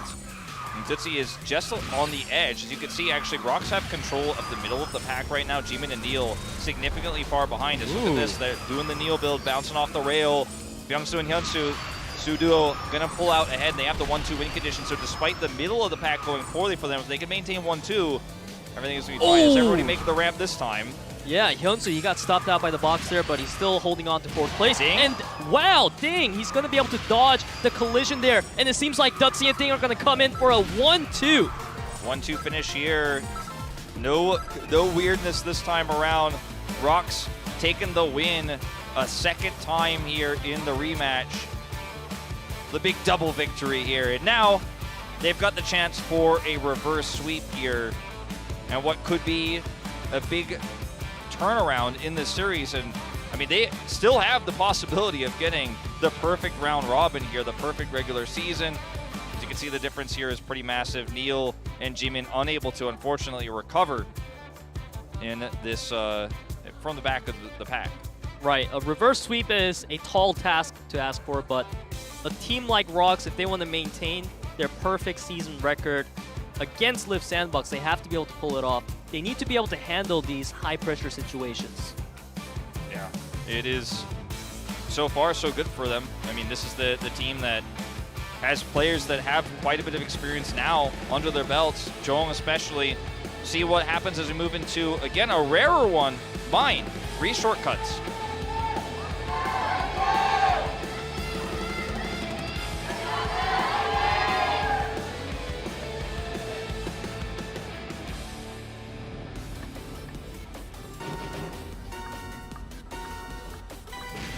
Off we go.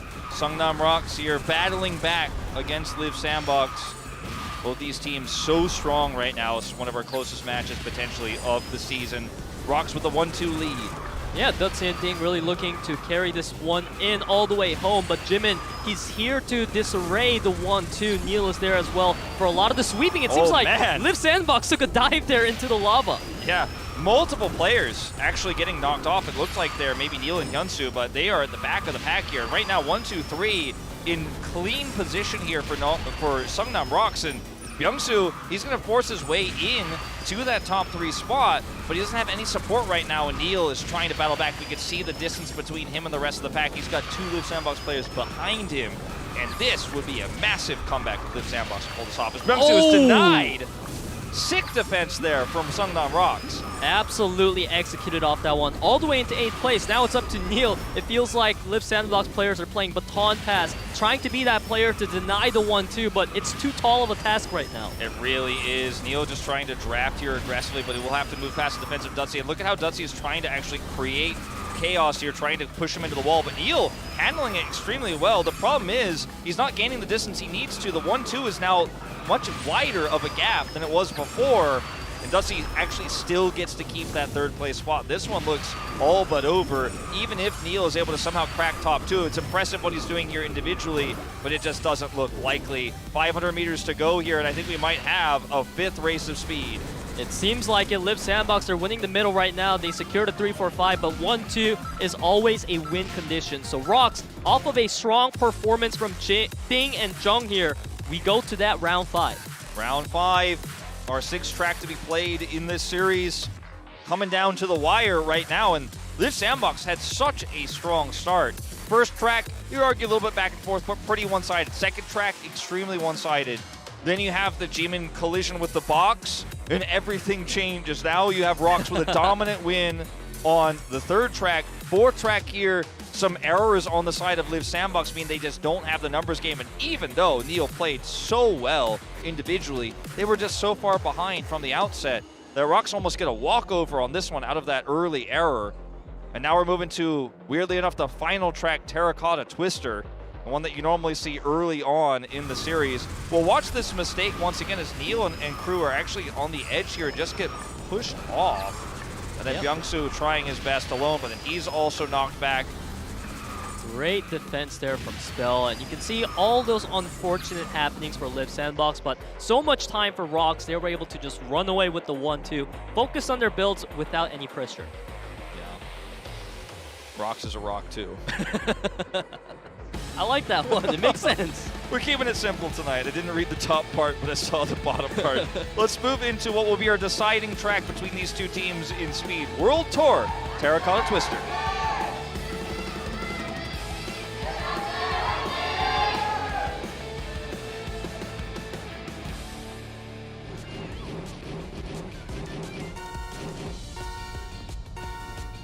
This is the final match of our speed round between Seongnam ROX and Liiv SANDBOX. This match will determine who wins the speed set.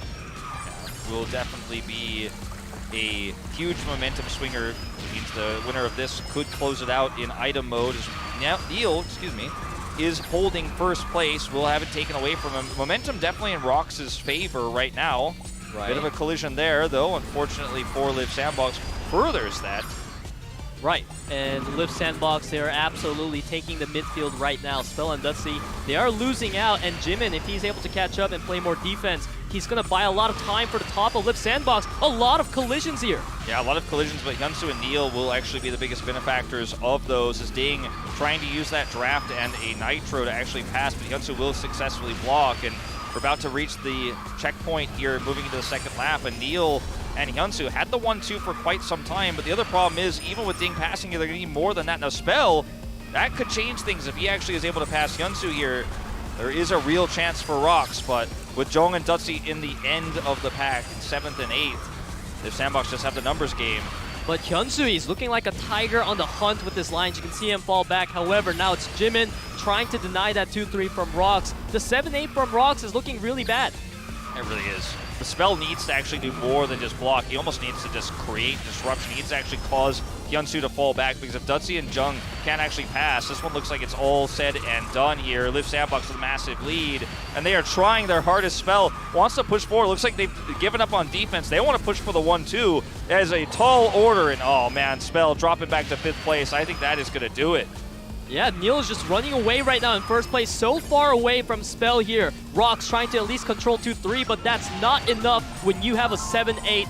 Neil is able to carry it with HyunSu in a 1-2 finish. Yeah, sometimes when you have a 7-8 like that, you have your only chance is to go 1-2. And they identified that that's their best bet, because the gap between Jimin and actually their 7-8 was so huge that they were like, well, we've got one chance. They all in for it, but they end up coming up empty as Neil gets even further ahead as a result, and it's an easy cleanup. As it was a pretty tumultuous series of speed, to be honest. Liiv SANDBOX almost taking the 3-0, and then we had a near reverse sweep, but in 5 tracks, well 6 technically, Liiv SANDBOX will take speed 3-2 here, and we'll be now up 1-0 before we move into item mode.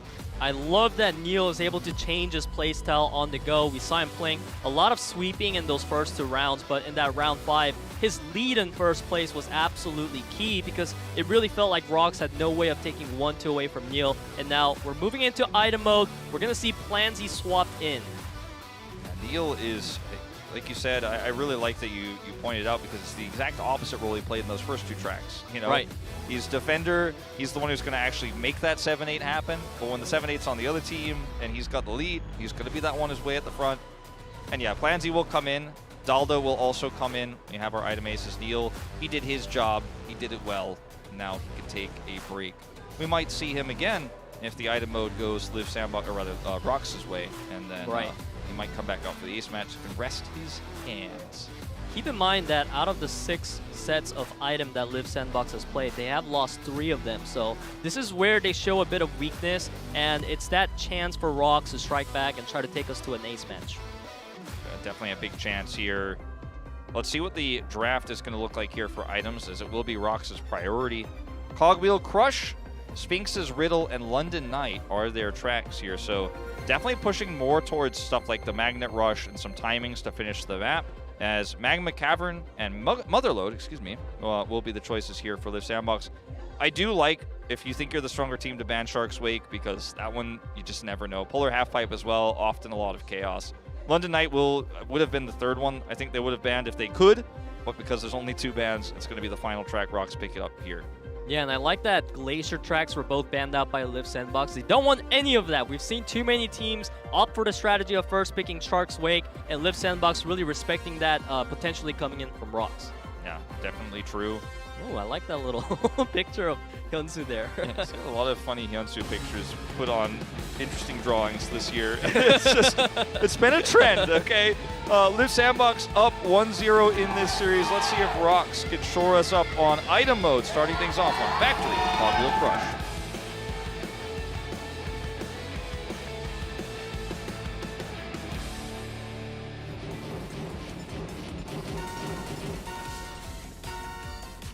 This is going to be the first round of item between Seongnam ROX and Liiv SANDBOX. As we said, ROX, they really got to get some momentum back here in the item mode.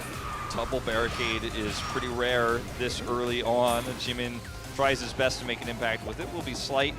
As you see, the arm here will force a wider one. Another barricade coming through. Gotta watch those nanners here on this track. Cogwheel Crush has some really weird obstacles that you have to avoid.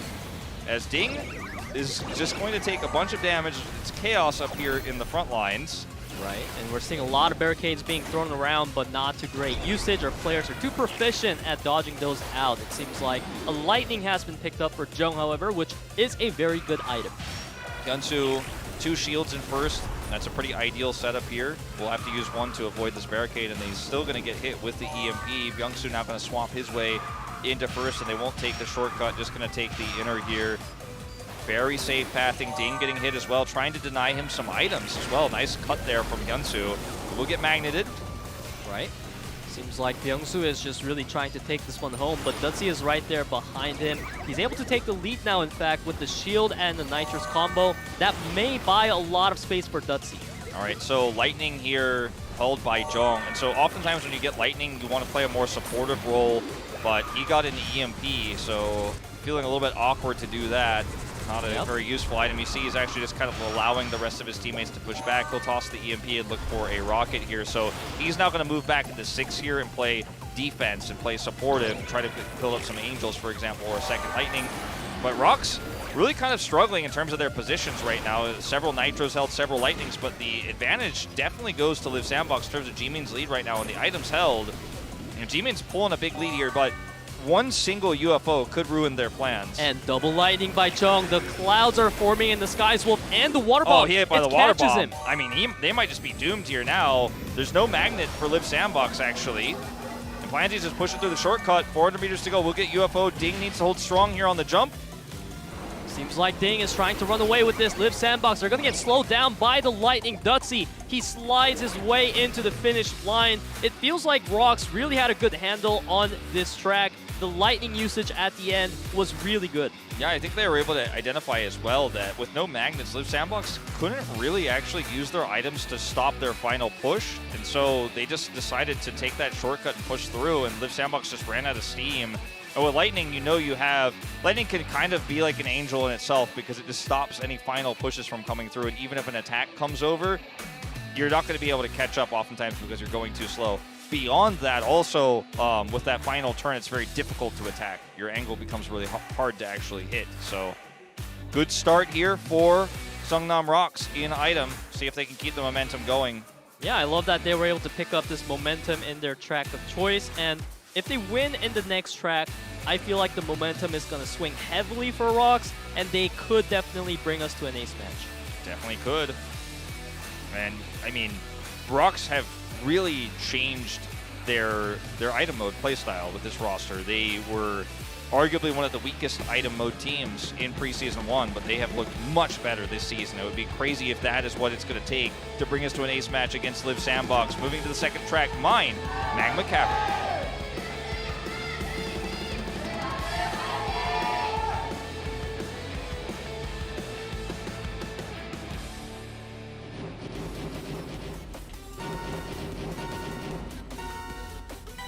Off we go. Seongnam ROX 1-0 here in item mode. However, Liiv SANDBOX taking speed, so trying to bring us to an ace match. Yep, we are seeing a lot of defensive items for Liiv SANDBOX here. 2 Angels as well as a shield. Early magnets as well. Yeah, ROX. JJONG with double magnets and double magnets for Ding as well. Yeah, 3 magnets they're holding this 3-lap track. Because it's a 3-lapper, though, you know, you're going to be holding onto those a long time. There's an opportunity cost for how long you hold it. HyunSu pushed off the track as Dalda is picking up a pretty huge lead. Absolutely. It feels like a lot of room is being bought here. Byung-soo getting caught up by that water bomb doesn't matter too much. It's not the wisp he was looking for. Yeah. Look at how ahead Dalda is. This is actually kind of absurd. We talk about how this strategy usually doesn't work. Right. And then we're like, but maybe this is the time, and then it usually still doesn't work. But, I mean, this one is pretty crazy. Like, the picture-in-picture, where he is on the track, if you're familiar with the track, you can tell how far ahead he is. But if you actually looked at the track itself, like zoomed out on the map, you would realize, like, this is actually insane. Like, the barricade is hilarious that it's able to catch that close to him. But he's going to get his first UFO, dodges another barricade here. And Byung-soo is just blocking for him, man. I mean, he's actually on lap 3. Yeah. Like, look at the lead here. Keep in mind that every time ROX has tried to catch up, they were getting caught out by the water bombs and the water wisps. So the support from Liiv SANDBOX is absolutely crucial in maintaining this lead for Dalda. Yeah, shield comes out on that lightning. He is going to get UFO'd. And I would have liked to see him cycle one, because of the lead, I would have liked to see him cycle one shield out earlier for an EMP, but he actually was able to get one, and now a second meters. one. And I think he's done this. He's going to be able to shield this lightning. He's got an angel on top of him, and nobody's even close, man. Not even close, not even slightly. 300 meters ahead of everybody else, and he's emoting across the finish line. One more UFO will attack him, but that was the strategy working, but I think there were a lot of things that went exactly right. Like, that was definitely the Goldilocks push for him, where he had literally all the advantages you could ask for early. Chaos in that choke point where people kept getting hit by water bombs over and over and over again. Then the support of his team, and there was just no way. The gap between first and second is 4 seconds. And that that's is absurd. with his own teammates. Yeah. That's his own teammate as well, as you say. Very dominant win here for Dalda, the item ace. Feels like Liiv SANDBOX, they were able to deliver us a classic item mode win. This is the picture perfect in the textbook. This is how you win item mode. Yeah. Very much a... I mean, it's a cool shot calling moment as well, because you know that Dalda is going like, all right, you guys, we're committing to this. I'm going to try to hold shields. Traded for the EMP a little bit late there, but eventually was able to get 2 EMPs back to back and just allowed his teammates to then defend him. We're going to see which one of these teams now will take the lead. We're tied up 1-1 on item mode as we move into Desert. Sphinx's Riddle.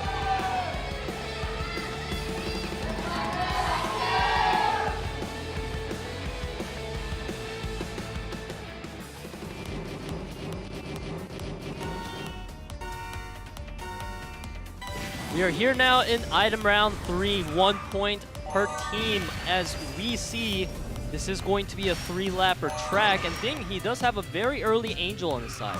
He does. Have a lot of different things you can use that for, but generally you'll want to hold on to it. If he picks up especially something like a Lightning, he's just going to say, all right, well guys, I'm going to 8th. You guys can actually push forward instead. Grabs a Rocket though, so not going to be taking that role just yet. We'll use it immediately. Fish for another item.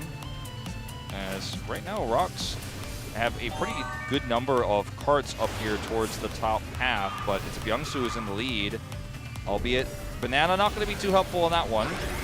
Good shield. Definitely a nice shield there for Duzzi. He's holding onto an EMP, so he's kind of immune against the potential magnets coming out of HyunSu. And it seems like, Ding, he's still holding onto the Angel. There hasn't been enough pressure to utilize that yet. HyunSu will not be able to, even with these defensive shields, and picking up 2 more and blocks all these extra. Even with all these shields, he won't be able to repeat what we saw from Dalda in the last one. All it takes is 1 single hit, and then you've lost all your momentum, as you can see here. So even though he has that really nice advantage, it's not even close to what we saw on the previous track. But he's got a lot of support from his teammates now, and this is where things start to get a little bit scary here for ROX. Seems like they do have a lot of magnets on their side. Joe with the double magnet. He's going to be utilizing that to catch up very soon. For Liiv SANDBOX, there's no EMP. Duzzi picks up a Lightning as well. I feel like ROX does have a comeback angle in lap 3. Yeah, they certainly do. JJONG caught here. Banana actually coming down the corner there looked very scary, but I'm not sure if it even hit anybody. As HyunSu actually use a magnet here for tempo. Ding up here in top 3, but he's only got a Rocket and an Angel. We need to see these magnet players actually get up. JJONG here now starting to challenge, and he's probably just pop one early because you have to use both of these, you know, you have to kind of use one at a time, right? So he needs to use one early. Now he uses it. Has 1 missile here as well as that magnet. The timing of this is everything. He's the best chance here for ROX. Everyone else is falling behind. No more tools. Angel's out. Here comes the magnet. And JJONG, he's holding onto a magnet here. He's saving it for the final moment. And JJONG is going to make the comeback happen. Yeah, saved it till last possible second. Angel comes out there too. You can't block magnets with the Angel, but he wanted to make sure that there was no counterplay to the magnet. So if you actually get about that distance, you kind of get to yoink past them. If you actually go further behind, you'll get more value out of the magnet overall. But with that short of a distance to the track, if you use it just like that, you can kind of just pop past at the last possible second. Might get a replay of it. Look at how close it is. Just 0.1 seconds ahead with that finish there as he uses the magnet to close it out. And ROX now on match point here in item as ace match could be on the horizon. Yep, 1 more match win here in item for ROX, and we go to that ace match. I love the strategy here by JJONG. He was so patient in holding on to his double magnets, and you were waiting for him, Wolf, to pop one of them. He did. He caught up to the top 3, and then he saved his second magnet for the very last second, and he was able to come back. The word I was looking for was stagger. You have to stagger the uses of them. You can't just stack them. He did finally eventually do that, and I eventually figured out the word I was trying to use there. But, Peter, we're moving into Mine Motherload to see if ROX can bring us to an ace match or if we're going into 5 for item mode.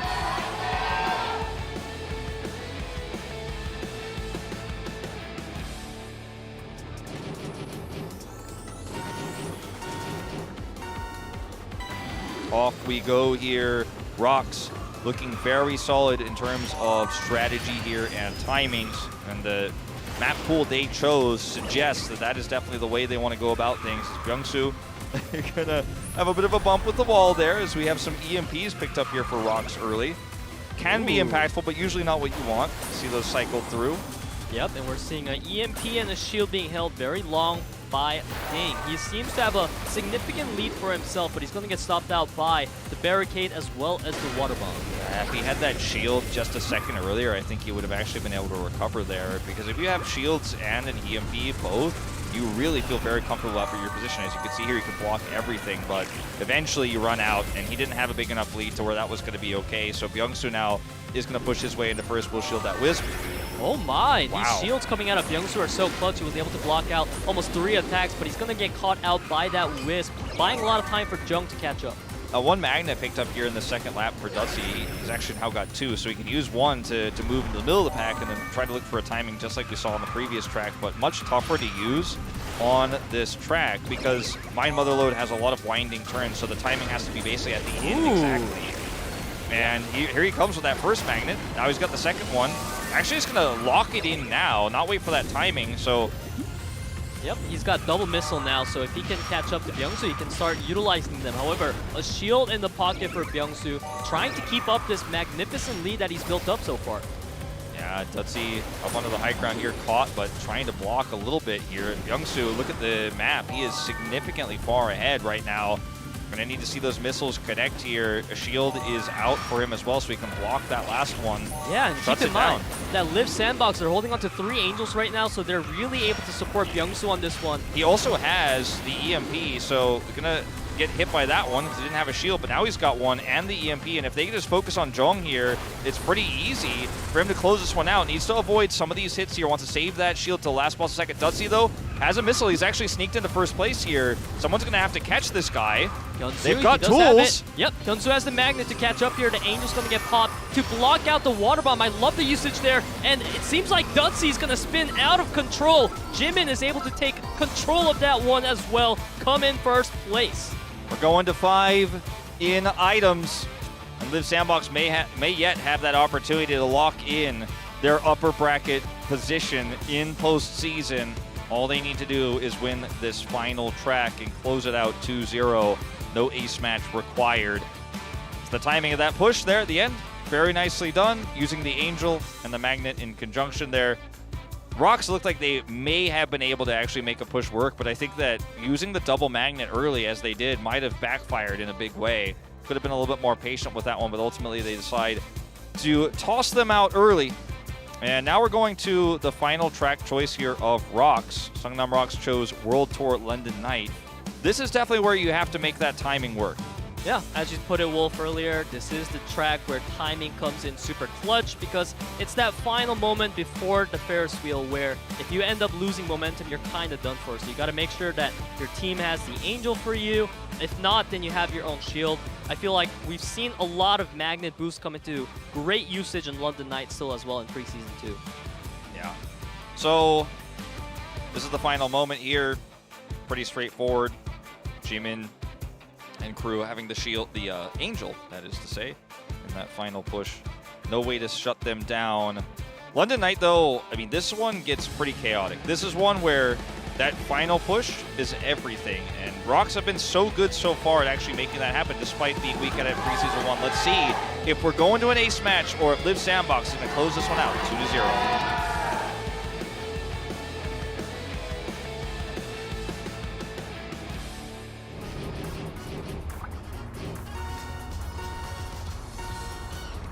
A round 5 in item that determines everything. Of course, London Night is going to be a 3-lapper track. Our teams have plenty of time to pick up items like Angel.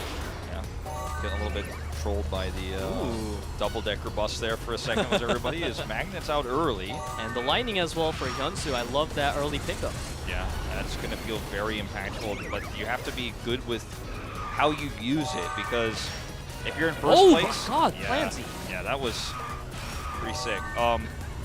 So now they have 2 lightnings to HyunSu's 1, and HyunSu's also in first place, so that's not usually where you want to have your lightning. They may just simply use it to counter the first lightning usage of ROX, but right.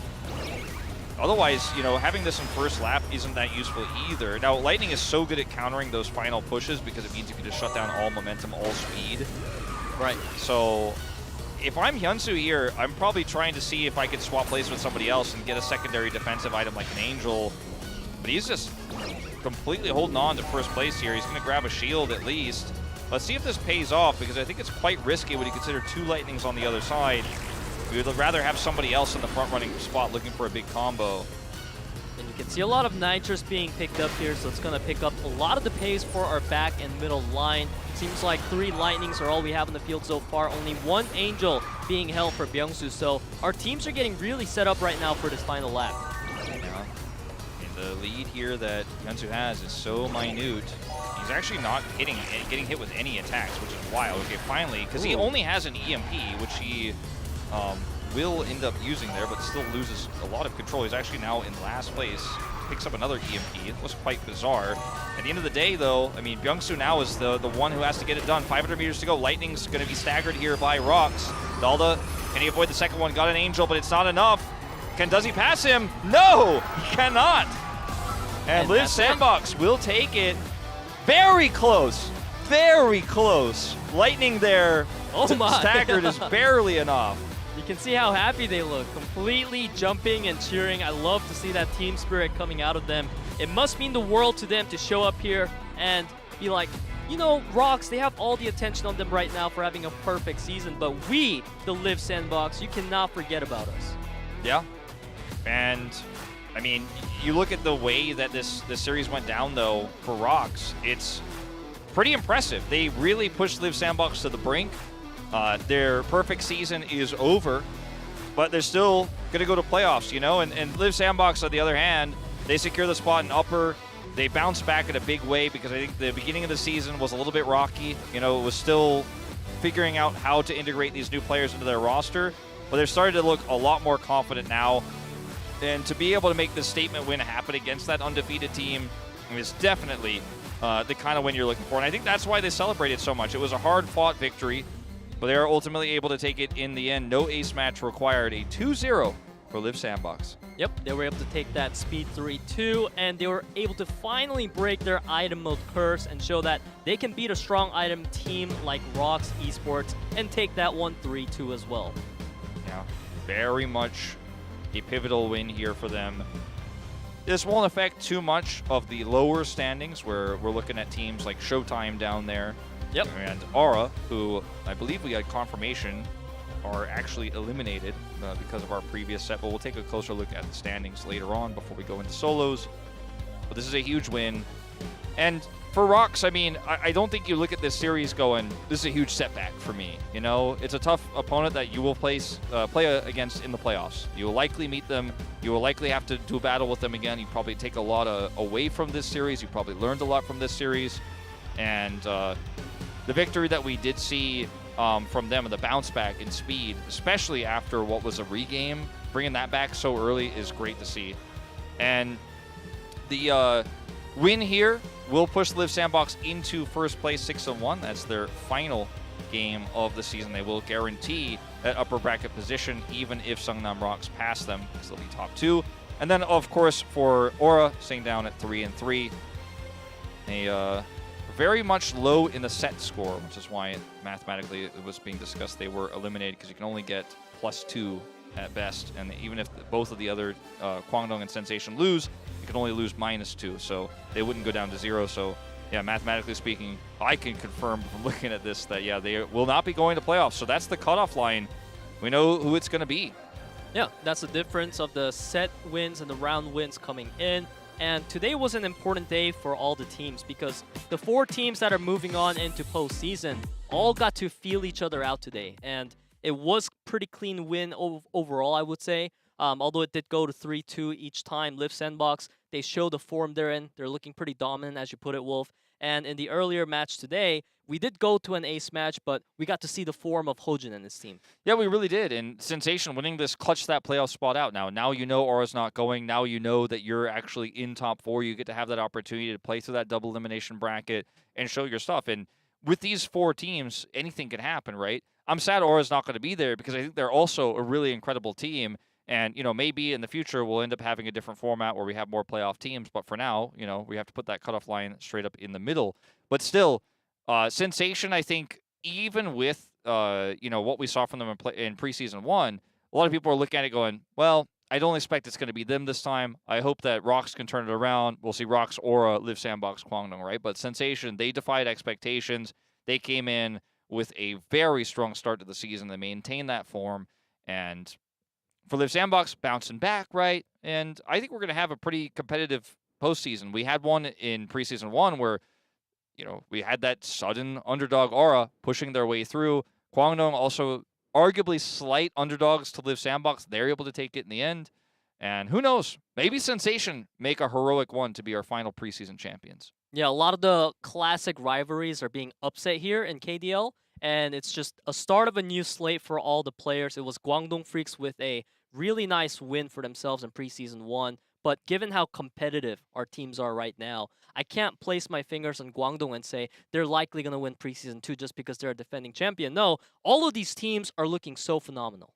Now, it is going to be our losers match, our elimination match for solos that we're going to have coming up right after a short commercial break. We'll see you guys in just a few. I try to erase you, but you're written in ink. I really can't face you, but you're all that I see. It just makes me mad that I want you back, but I can't stop thinking about it. I'm stuck living without it. That look on your face, how it made me feel safe. Now I can't stop thinking about it, but I'm better off without it. Ooh, we were never destined to live inside this tension.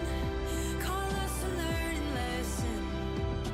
Ooh, 'cause there's a better me at the end of all these feelings. Call us a learning lesson. Everything's clearer when you're not in the way. But in the mirror, I still see your face. It just makes me mad that I want you back, but I can't stop thinking about it. I'm stuck living without it.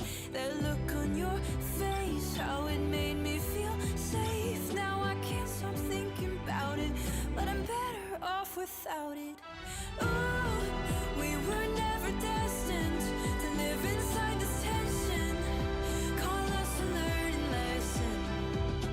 Ooh, 'cause there's a better me at the end of all these feelings. Call us a learning lesson.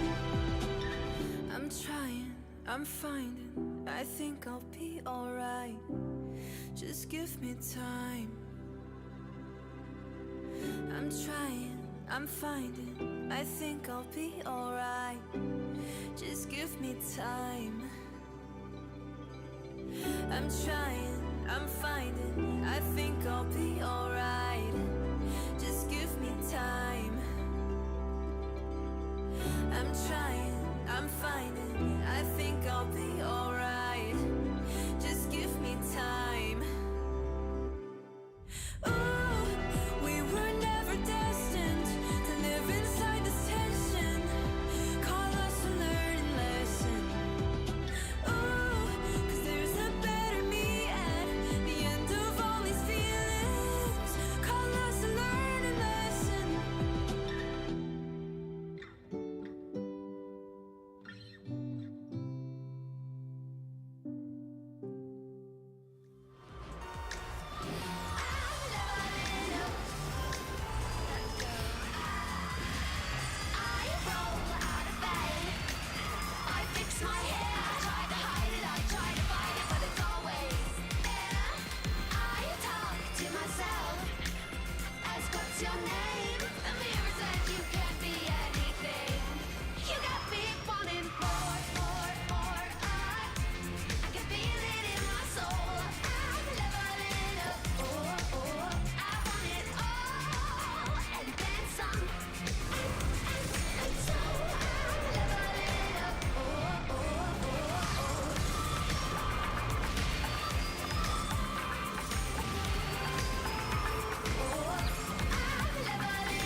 빨리 케이크 먹고 싶어.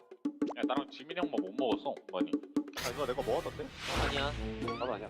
나는 가장염 하나랑 지금 오리지널 치킨 하나 먹었어.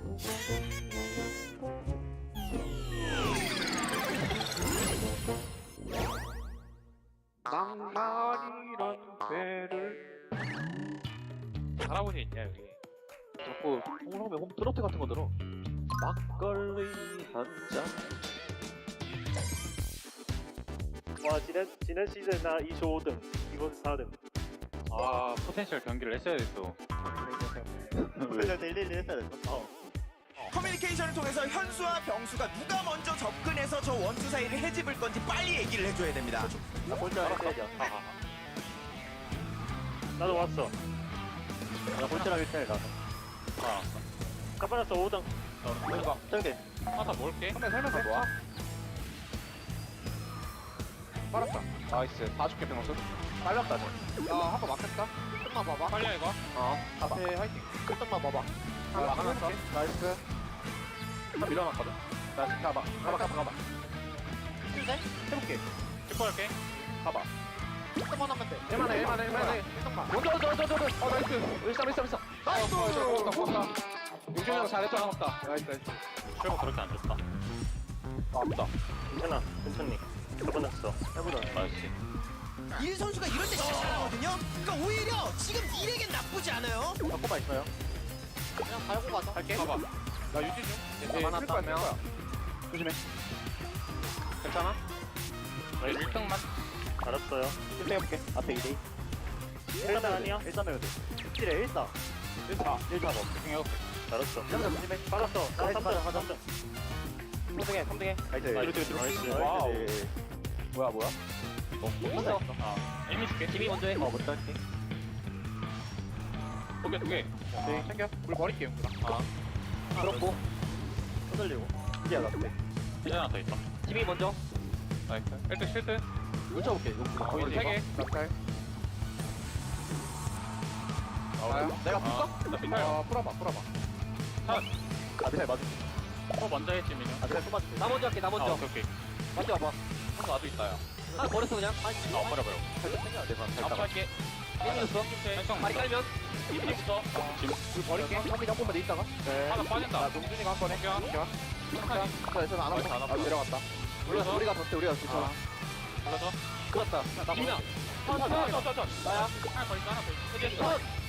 어떻게 먹어 바로. 먹어 바로. 먹어 바로. 끝까지. 미사일 왼쪽. 줄게. 나이스. 이거 뭐야? 야, 동서 좋았다. 바로 또 주고. 나이스. 이거 뭐야? 까비. 괜찮아. 까비. 안 들려. 안 들려? 안 들려. 그럼 말하지 마라. 끝나고 주영이랑 같이 자기로 했거든. 그래? 그래? 근데 지면 나랑 안 자는 거 아니야, 주영이? 우리가 지면은 너부터 재워주는 거고. 얘가 나 있는 거 놀릴 것 같은데? 완벽해야 되기 때문에 또 호준의 입술만큼이나 사운드는 완벽해야 되기 때문에 왜요? 뽀뽀했어. 뭐 했다고? 뽀뽀. 헤어져가? 받았냐? 나 이제 뚫렸어. 3인공 같은 트랙처럼 막아요. 야, 으랑니 잠깐만요. 이거 어떻게 되는 거죠? 1대3 드립을 계속 했는데 조커도 섞이고 있고요. 이거 팔이 나요. 비슷해, 기록. 59.1이다. 59.1이다. 한 번 더 빨았어야 돼. 그러니까. 다리 버릴게. 팔이 있어. 나이스야. 나나 썼어. 야. 와우. 나 보라. 나이스야. 진혁이 일단 챙겨. 바로 먼저 해. 나 순간 줬대. 순간. 내가 땡겨. 빨렸어. 형부터 형. 나 먼저 할게. 영훈이 형부터. 빨려줬어. 빨렸어. 해제했어. 안 쓰지 말자, 이거. 가까운데? 템 챙긴 거. 하나 더. 해제 있어. 번들. 알았어. 나 돌아. 몰아서 해. 실패야. 자, 내가 3번 할 거야. 한번 해. 지금. 그래. 이거 썼어. 한번. 하나 더. 그냥 질러봐. 질렀어. 아야. 하나 더 있어. 나이스. 나 파리. 와야 돼. 나 테러 맞았어. 테러. 와야 돼. 나 테러 맞았어. 가. 그냥 가야 돼. 기어가야 돼. 나이스. 거 뛰어가. 테러 기어가. 거 뛰어가. 나이스. 야, 나이스. 나이스. 야, 번개가 4개인가?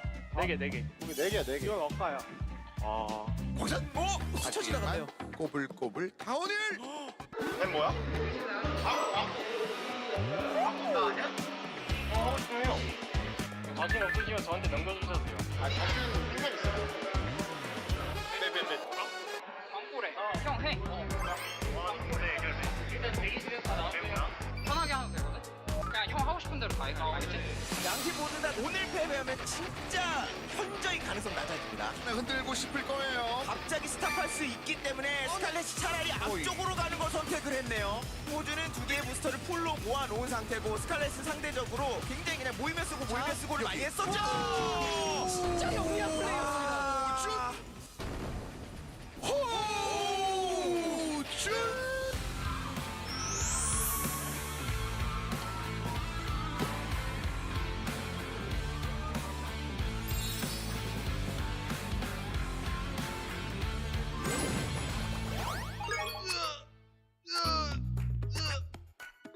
나 빨리 케이프 먹고 싶어. 야 나랑 지민이 형만 못 먹었어 많이. 아 이거 내가 먹었던데? 아니야. 나도 아니야. 나는 가장염 하나랑 지금 오리지널 치킨 하나 먹었어.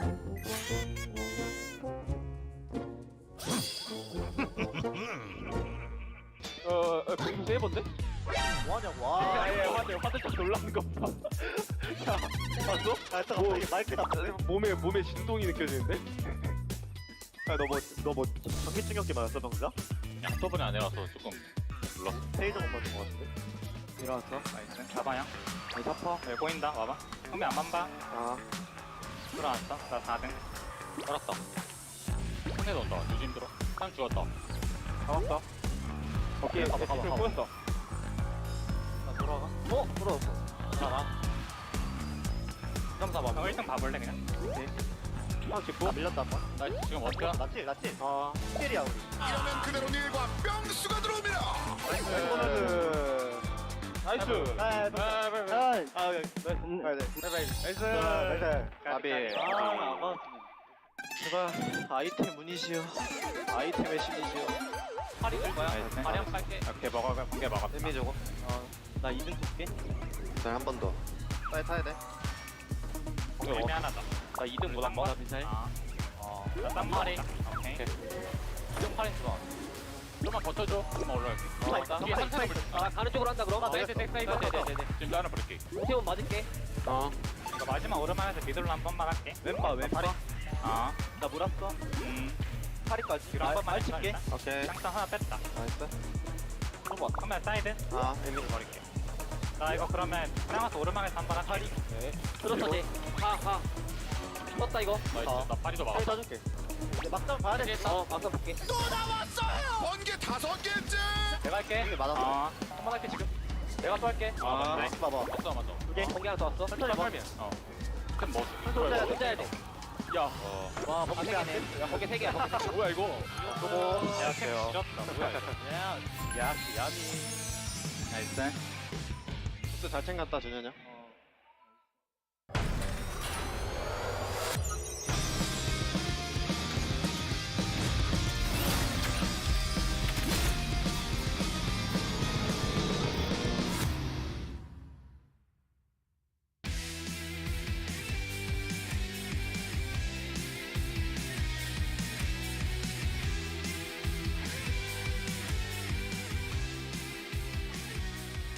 Hello and welcome back to the KDL Preseason 2. We are doing now the solo portion of the broadcast today where 4 players from each part of the round of 16 lost, but they weren't eliminated because they are now going to meet in this final group we call the losers bracket here. Top 8 moved on already. This half now fighting for elimination. And if you lose here, if you are on the bottom half of this, if you're the bottom 4, then you're out of the tournament. Yep, there's a lot of pressure today, unlike the match we've had in the winners match, as you can see in the overview. And we will be moving on to the round of 16 final match, these top 4 players. And once again, the bottom 4 will be eliminated, and then we move on to the finals. Yeah, so the winners of today will face off in that final match against the top 4 of the, or the bottom 4 of the winners, which is very complicated to explain. But if you guys are familiar with the group style we use here, then you'll know. But here are the players who have already qualified for the finals: Jimin, Ding, World, and Spear. The rest of these other players, of course, competing here in losers. So the winners of this group will play against Cool, Looning, Hero, and Neil. Right. It's such a packed lineup, I must say, Wolf. When we look at this, it doesn't feel like a loser's match. No. It looks like a winner's match. The It's names here, crazy. they just stand out. Most a star rookie player. He's been playing basically not like a rookie. No, he's certainly not. And we've set several new track records this season. Cool, Spear, World, Jimin, and Ding have all set new records, as Looning has maintained the record on Desert Ancient Aqueducts, for example. That was set very early on this year. He's also holding one on Mine Rickety Rails. And Glacier Extreme Stadium, held by SUNGBIN at 151. I don't know if that's ever going to get broken. That was a pretty crazy record that he has there. So I'm looking forward to seeing if any more records will be broken tonight. It has been a crazy season in terms of how well each individual player has performed. We're going to go ahead and introduce all 8 racers and show you guys their seeding moving into this one. And our first player is going to be Duzzi. And Duzzi so far, I feel like he has been shining. And if he's able to win today in the round of 16 losers match, it's his moment here in KDL Preseason 2. Yeah, just coming right off of that loss as well in the team match. So definitely not off the high of momentum. Speaking of players high on momentum, HoJun, who will be our black racer this time around, 2nd seed, just did help his team secure a spot in postseason. And he wants to make it to that round of 16 final match. That's all he's saying there is, yeah, he's just showing everyone how popular and famous he is. Yeah, it would be very surprising to see if HoJun drops out of this group. I am expecting him to be in the top 4 today. Yeah. Most here, a new and up-and-coming amateur player who had a lot of hype around him, was able to qualify to the round of 16 through a pension-style play. Right. Not necessarily what you want here in this one. Very risky. You end up falling behind, you're going to have a rough time. And our fan came up all the way from Suncheon to cheer for Most. Yeah, getting fans already. As HyunSu, he's trying to catch up with Neil, Jimin, or potentially Byungsu. Maybe Neil and Jimin. He's going to come in here as another Liiv SANDBOX representative here, and one of the favorites to get out of this group, no doubt. HyunSu, he's been racing out of his mind in Preseason 1, and he's doing a good job in Preseason 2 as well. A strong contender here in the losers match. And SUNGBIN, another one of those strong contenders. Yeah. The new ace for Kwangdong in team mode. He wants to have fun.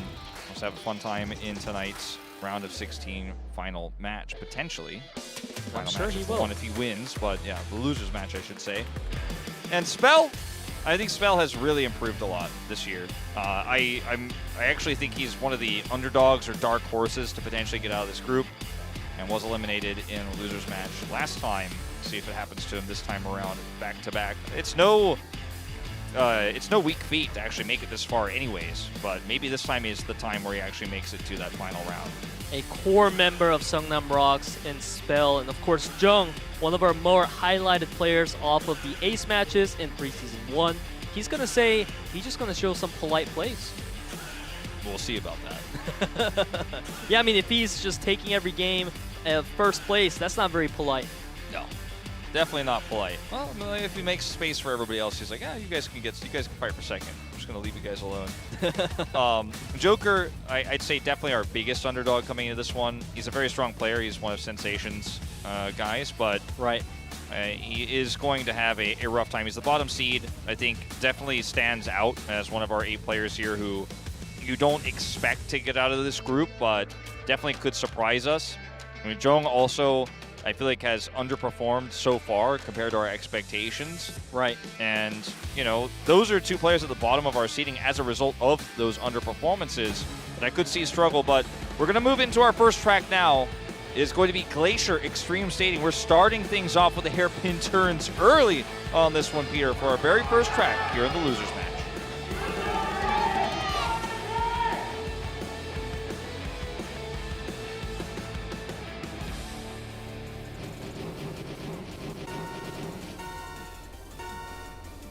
Off we go.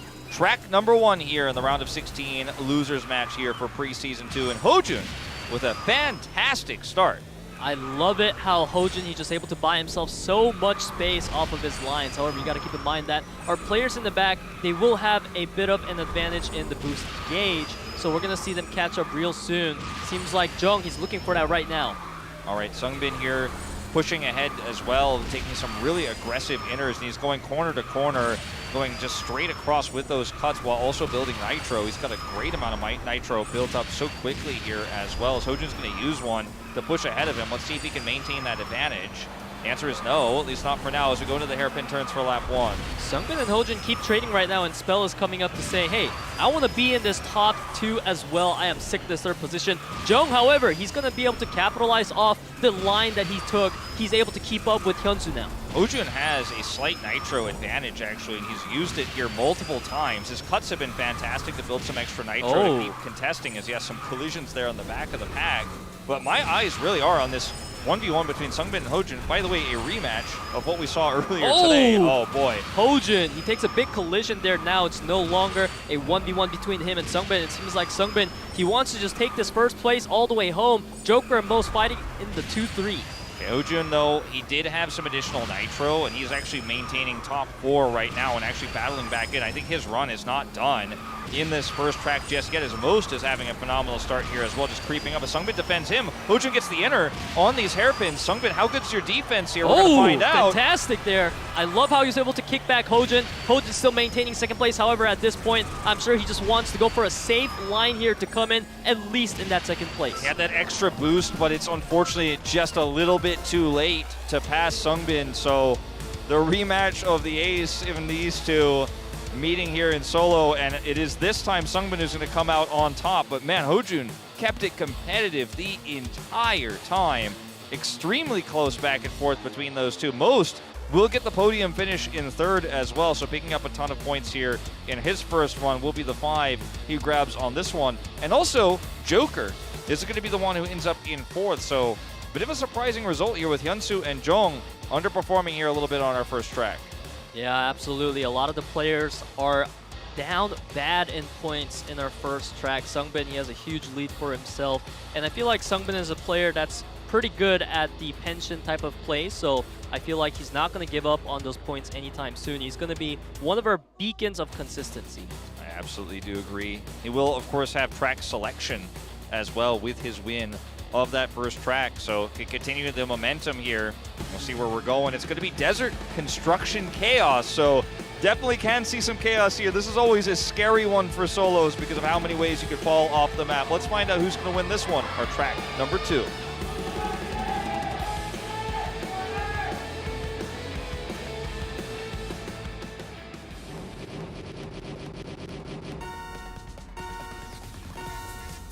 We begin our round 2 of round of 16 losers match, and SUNGBIN's choice of track, but it does seem like SUNGBIN, he's down in 8th place right now.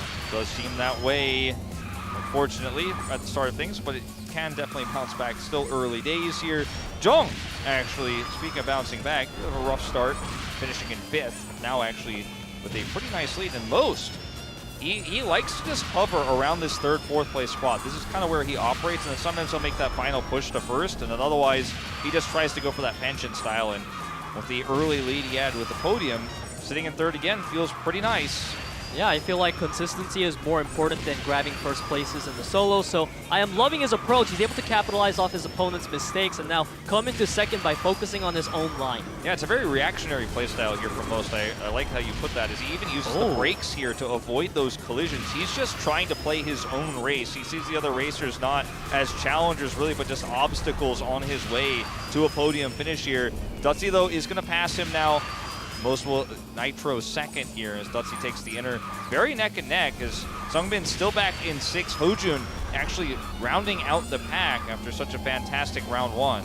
Yeah, HoJun's definitely struggling to keep up right now. It's mostly a Most versus JJONG 1v1, and JJONG is going to win on that line here. Most, he's going to be able to trade a draft of his own, come in for the first place once again. Yeah, JJONG expected him to take the outer there off the draft. He took the inner. We're going to trade spots again, but Most actually has a slight nitro advantage right now. You can see him trying to utilize it. His spell is going to see if he can capitalize on the collisions between these two players. Man, these corners are just so tight, and they are just not going to mess it up. Spell coming over here, looking to try to see, will they actually bump into each other? Will they hit a corner? And it's just not happening. He's going to draft his way in, but he is just not able to crack these guys. And this was the toughest part of the track, but all three of our players are able to make it across with no trouble at all. JJONG still in the lead here. Let's see if Most can try to break that. Oh man, so far he is 300 meters to go. JJONG though is going to pass him, but he takes the better inner, and he's actually going to just barely not take first place. It was so close, a photo finish. I thought he had that one. Production really on top so of it close. though. They actually, I mean, they knew, even the referee runs over instantly there, but it is so close. And he'll still pick up a second podium here in second place. The Spell will end up finishing third, excuse me, but the top three of these players were top three the entire race, it felt like. As look at the difference here, just about 0.35 seconds is what is the difference between JJONG and Most there. But look at how close they are in the standings as well. As SUNGBIN will pick up 0 points, but he's still in third with that first place from round one. You have to keep in mind that JJONG only took 3 drafts there, where every single other player took more than 10 drafts, so that's quite a difference. JJONG, his game plan was to just stay within his line and look for the best opportunity to draft, and he got just that. Yeah, that's really well said. They're just playing more efficiently and trying to play defensively, whereas the rest of the team was just eating his dust for the majority of that track and trying to draft off of him, and they still couldn't get it done. So we're going to move into Desert Ancient Aqueducts here for round 3.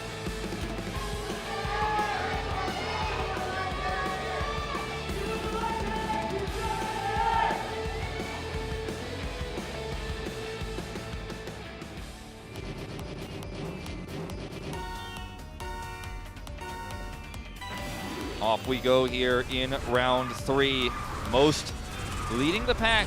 Spell will actually pass him, as this one also, Ancient Aqueducts, one of the crazier ones. Watch this turn here, because you can kind of link once you get out of the path here, once you go to the outer part where the aqueducts are. You can link this to the next one as, oh, Spell, he did it. SUNGBIN having some trouble. Right, Most, he hit the walls, but he was able to have a nice recovery here. HoJun trying to come in on the inner, coming in for third place. HoJun going to try to use a nitro here on the outer to pass, but everyone's going to match his nitro and won't be able to pull that distance he was looking for. Spell maintaining the lead for now, as we are starting to see a clear top 4 in terms of performances here on the first lap. And JJONG once again pushing through, will now compete with Spell, JJONG and Most once again, but this time HoJun back in form after that weak track 2. Absolutely. Right now, Spell has been maintaining this first place without a hitch, and as we enter the tighter turns of the track, I believe this is where our players can try to make up for a lot of distance. Yeah. HoJun using this nitro to grab draft range, does pick up another one, will use it instantly, and he's just chaining these nitros back and forth to go through these aqueducts carefully without any collisions. As Most actually, speaking of collisions, he's actually going to push into Spell and then kind of clip through him there as Spell moved to the right side. He has an opportunity to actually pick up a first place here. Look at the gap between him and the rest of the squad. It's pretty large, especially with all these collisions. Only Duzzi can challenge him. Yeah, Spell completely fell back now. It's Most leading the pack, and he seems like he's going to be able to take this pretty much uncontested until Duzzi came in, now trying to apply whatever pressure. Yeah, he's going to have to use that draft very well. So far, so good. How's Most's defense? Oh, too tight on the edge, and will collide and bounce back. Still finishes second. So picking up a podium here with HoJun, but Duzzi will take his first win of the round, or of the group rather. Man, a very much competitive group that we're in here, a loser's match, you know, so to speak, but at the end of the day, we do have the same players every time contesting for those top 4s, and Most, you know, he's doing the pension style, but he's like, I'm top 3 podium pension style. And you mentioned SUNGBIN, he's normally pretty good at actually playing around like 2nd to 5th. That's usually where he hangs out. He has been struggling a little bit, only picking up 3 this time around down in 5th place. So still in the top 4 running, but he's tied now with HoJun. Definitely not a safe place to be after what was such a great start for him in this round. And HyunSu having such a tough start right now. He's in -2. He's been picking up a lot of bottom 4 finishes, and it's not going his way because now the gap between him and 4th place is more than 10 points. And we know how hard it is to make up for that wolf in the solo matches. We're already getting into our round number 4. A track picked by Duzzi. It's Forest Zigzag Timberland.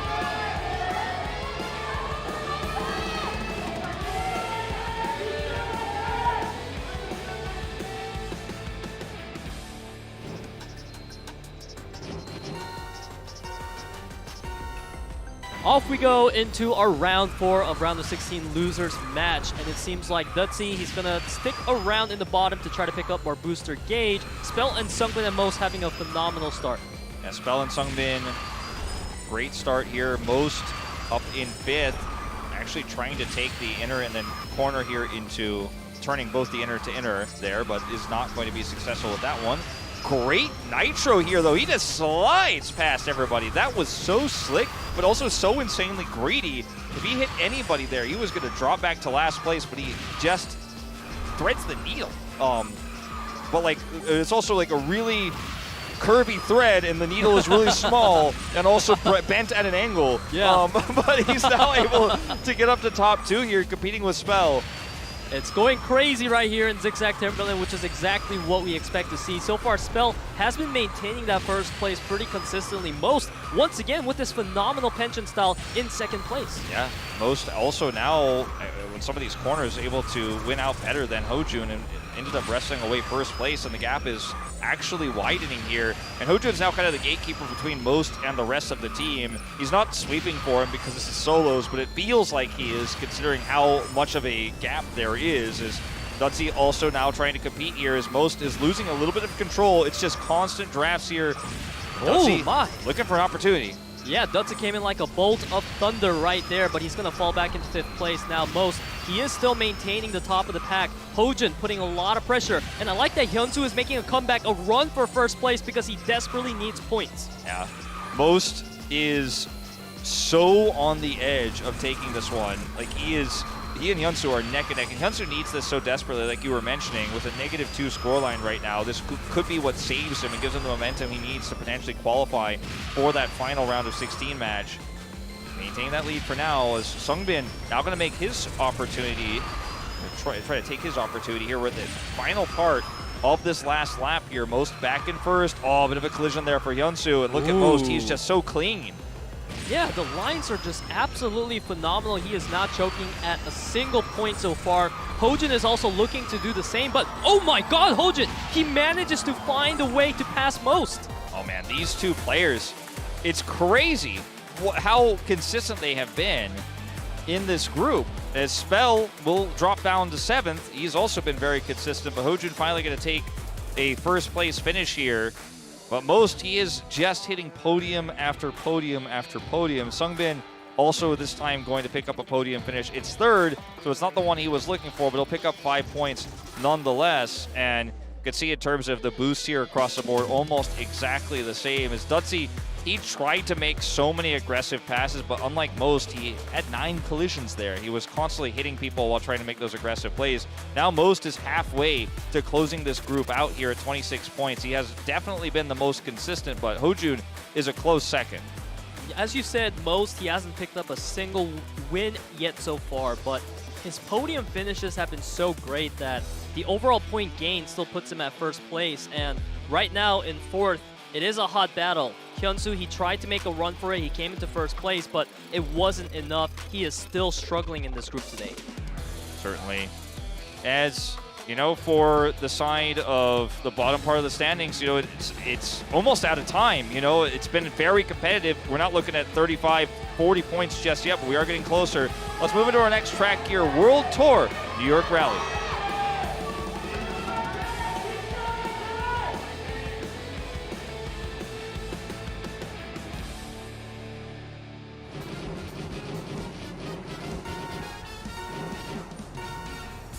Off we go. Right now, Most living up to his name. He is #1 in points. He has the most of them. HoJun, a nearby second. As HyunSu, unfortunately, is down at -3.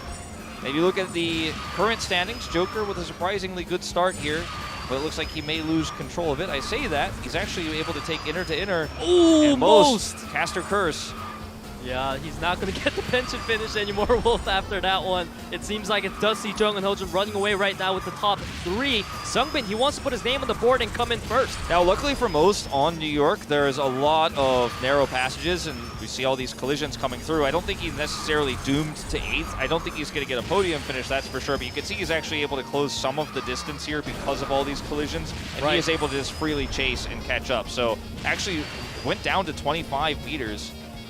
Away from first place here, so he's still relevant. It's a one-lap track, though. Looks like SUNGBIN and Duzzi, they're going to be able to come in from the outside with a lot of momentum in their pockets because they are racing off right now in the top 2 uncontested. Only Joker and HoJun finally catching up. He pushes out of first place here with SUNGBIN passing him right now. It's just neck and neck.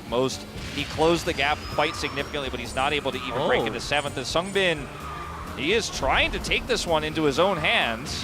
Absolutely. HoJun is going to look for the inner. However, the fantastic block coming out of SUNGBIN once again, and he's going for a block onto Duzzi as well. SUNGBIN is playing 1v2 out of his mind, and he secures first place. Almost impossible to do what SUNGBIN just did there, especially on that final turn where you have to block 2 different players from actually passing you, because you're not only are you have to hit both of them, or you're definitely going to at least drop to 2nd. You might drop to 3rd. You have to hit both of them, but in order to hit both of them, you have to lose speed, and you have to actually go diagonally, which he did. So you lose a lot of distance that way in terms of where you're traveling. But because of him hitting both, he actually still maintains first place. We almost just like witnessed a miracle that he was able to do that and also maintain. Just as you put it, Wolf, SUNGBIN, he came in with the superhero play, secured himself the first finish of the day. That's going to put him now 28 points firmly in the lead. Now you look at 4th place, it's only Duzzi and JJONG fighting it out. They're 2 points apart. Very much a close top of the pack here, but I think the dividing line between the top 4 and the bottom 4 is starting to also widen and become more significant here. And some of these players look like they are not going to that final match. Nothing is set in stone until it's over, but the chances are getting smaller and smaller as we are going to go now to Boom Hill Tunnel here to see what is going to happen next in this round of 16 losers match.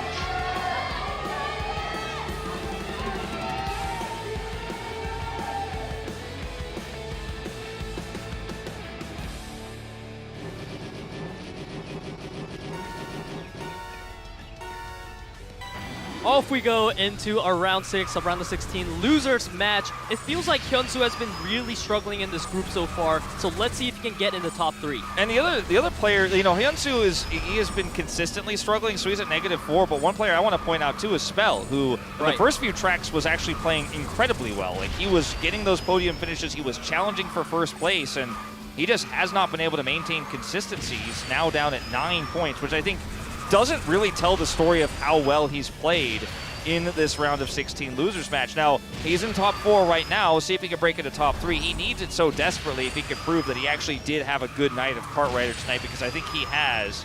But the points just aren't telling that story right now. It is so competitive right now in the top pack. We have 6 players constantly crashing into each other. As we see Duzzi, he's going to be able to make use of that. He has so much free room for himself, racing off into first place. As we see, the players take the railing build. Some players actually missed it. Duzzi maintaining first for now. You see Spell, we were talking about him. Looks like the Korean casters may have focused on him as well. He and HyunSu both dropping back here. So everybody's going to take that ramp. Both ramps will be followed here, but HyunSu, man, he and HoJun way back in 8th place right now. A bit of disruption caused there with some collisions, and that's going to be Duzzi taking another first place finish here. Joker and HoJun, yeah, don't retire. Don't do that. That is a -5. It was a little bit of fun had, but will not be retiring. Unlike team matches, right? Yes. Now, one of the main reasons why we have actually -5 for retire is because so that you don't have players just sit back and wait it out for fun. Because Don't want that. HoJun will lose 1 point for taking last place, 3 seconds behind Joker. But Duzzi, he is going to move up in a big way in the standings here. SUNGBIN 35 to 32 here for Duzzi, most at 31. And look at the gap between HoJun. Even with a -1, he would be at 30 if he had finished just 1 place higher. If he had finished in top 3, like, the gap would be even more massive. But 29 to 21 is an 8-point gap between him and JJONG. And then the rest, they're just not even in the conversation. That's why Duzzi picking up this first place win was so important, because he picked up 10 points. He used to be only 2 points ahead of JJONG, but now he is massively in the lead, and that's why we're seeing the top 4 really separate from the bottom 4 Wolf. Yeah. It seems like it's really hard for players to recover right now. We are already done with our round 6. We are now moving on to our 7th track, chosen by Duzzi in Mine Winding Slopes.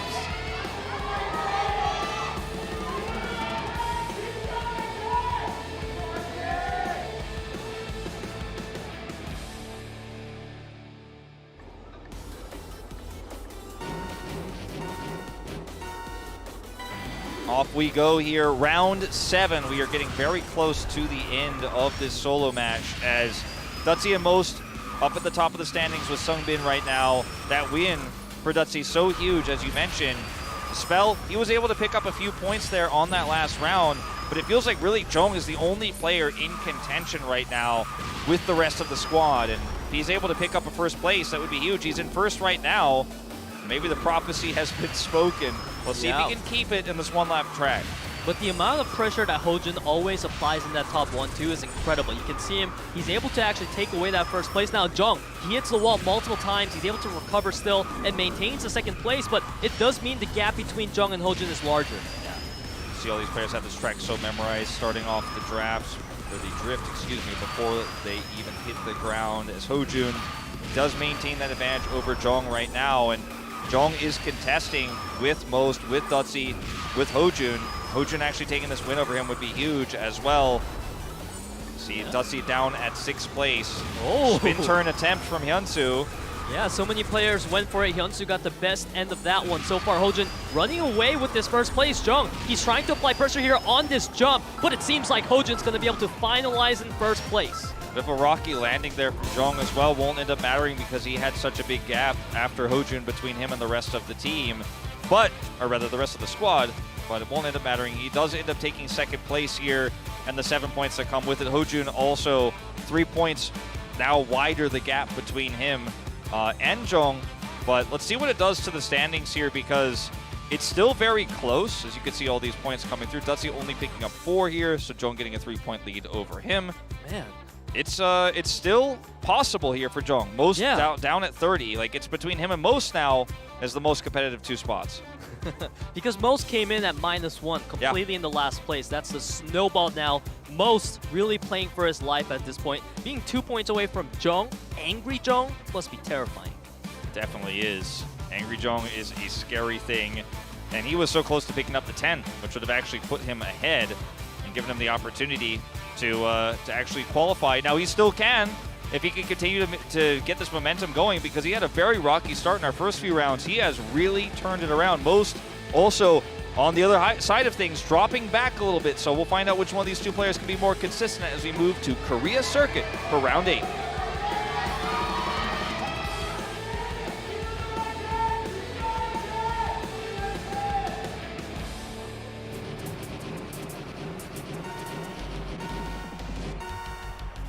We are now here in round 8, ladies and gentlemen. SUNGBIN, he just needs 1 more first place finish, and he's at 50 points, meaning our race will end.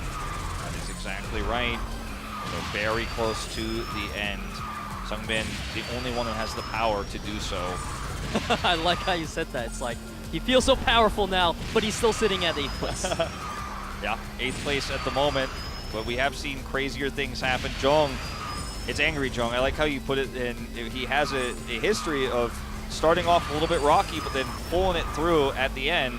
That's why he's the ace player for ROX as well. You know, at the end, he's strongest. And so far here, maintaining top 3. Really critical that he's this far ahead of Duzzi as well, competing with Most, who's in 5th. Those are the ones he wants to pass. He's actually fighting for first for a moment here, as this is a very competitive 8th round right now. I mean, everybody's clumped up. Anything could happen.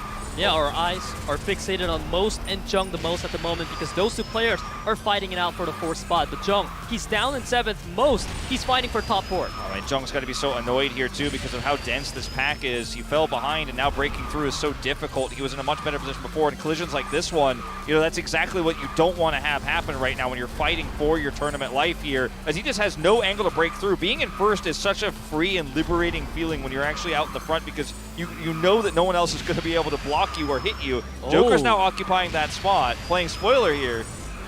Absolutely, and it's really important to note that SUNGBIN, he was making a run for 1st place, but everyone just kind of lined up and blocked SUNGBIN out. Now he's going to fall into 8th place. Our players really want to go to a round 9. Yeah, JJONG here in 5th, significantly ahead of Most, who could lose another point here. That could be the defining moment here in this losers match. Duzzi looking for another podium, another 1st place. Spell passing him on the outside here, and he's going to be able to take it 1st place. HoJun drops back to 8th, Most in 7th. So that's going to put him significantly behind JJONG, who will pick up a top 4 finish here. And now JJONG will be able to occupy the lead. Yeah, that is going to be enough for JJONG. He's going to be 2 points ahead of Most now because Most picked up 0 points off of that one. And for Spell, you've got to feel good about picking up a 1st place here, but you still know ultimately your chances are almost 0 of getting out of this one, but at least you're playing well despite the odds, despite everything being stacked against you. You love to see players be able to bounce back like that. He moves up to 23. Now, if we see SUNGBIN struggle here and JJONG and Most also struggle and he picks up another 1st place finish, it's not over till it's over. Absolutely. But JJONG will take that lead as we were talking about before. All eyes on him. And HyunSu is finally going to escape the 0-point curse. He's in the positive now. He's in the positives, So, albeit slightly. yes, and now it seems like once we get into our round 9, if either players between SUNGBIN and Duzzi, they get 7 points, which is 2nd place, our track is going to end.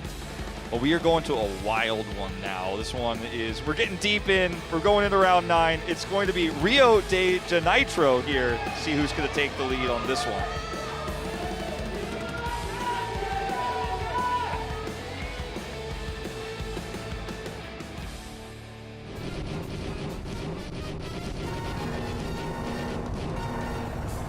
Off we go here on Rio de Janeiro. One of the most fun starts to any KDL track.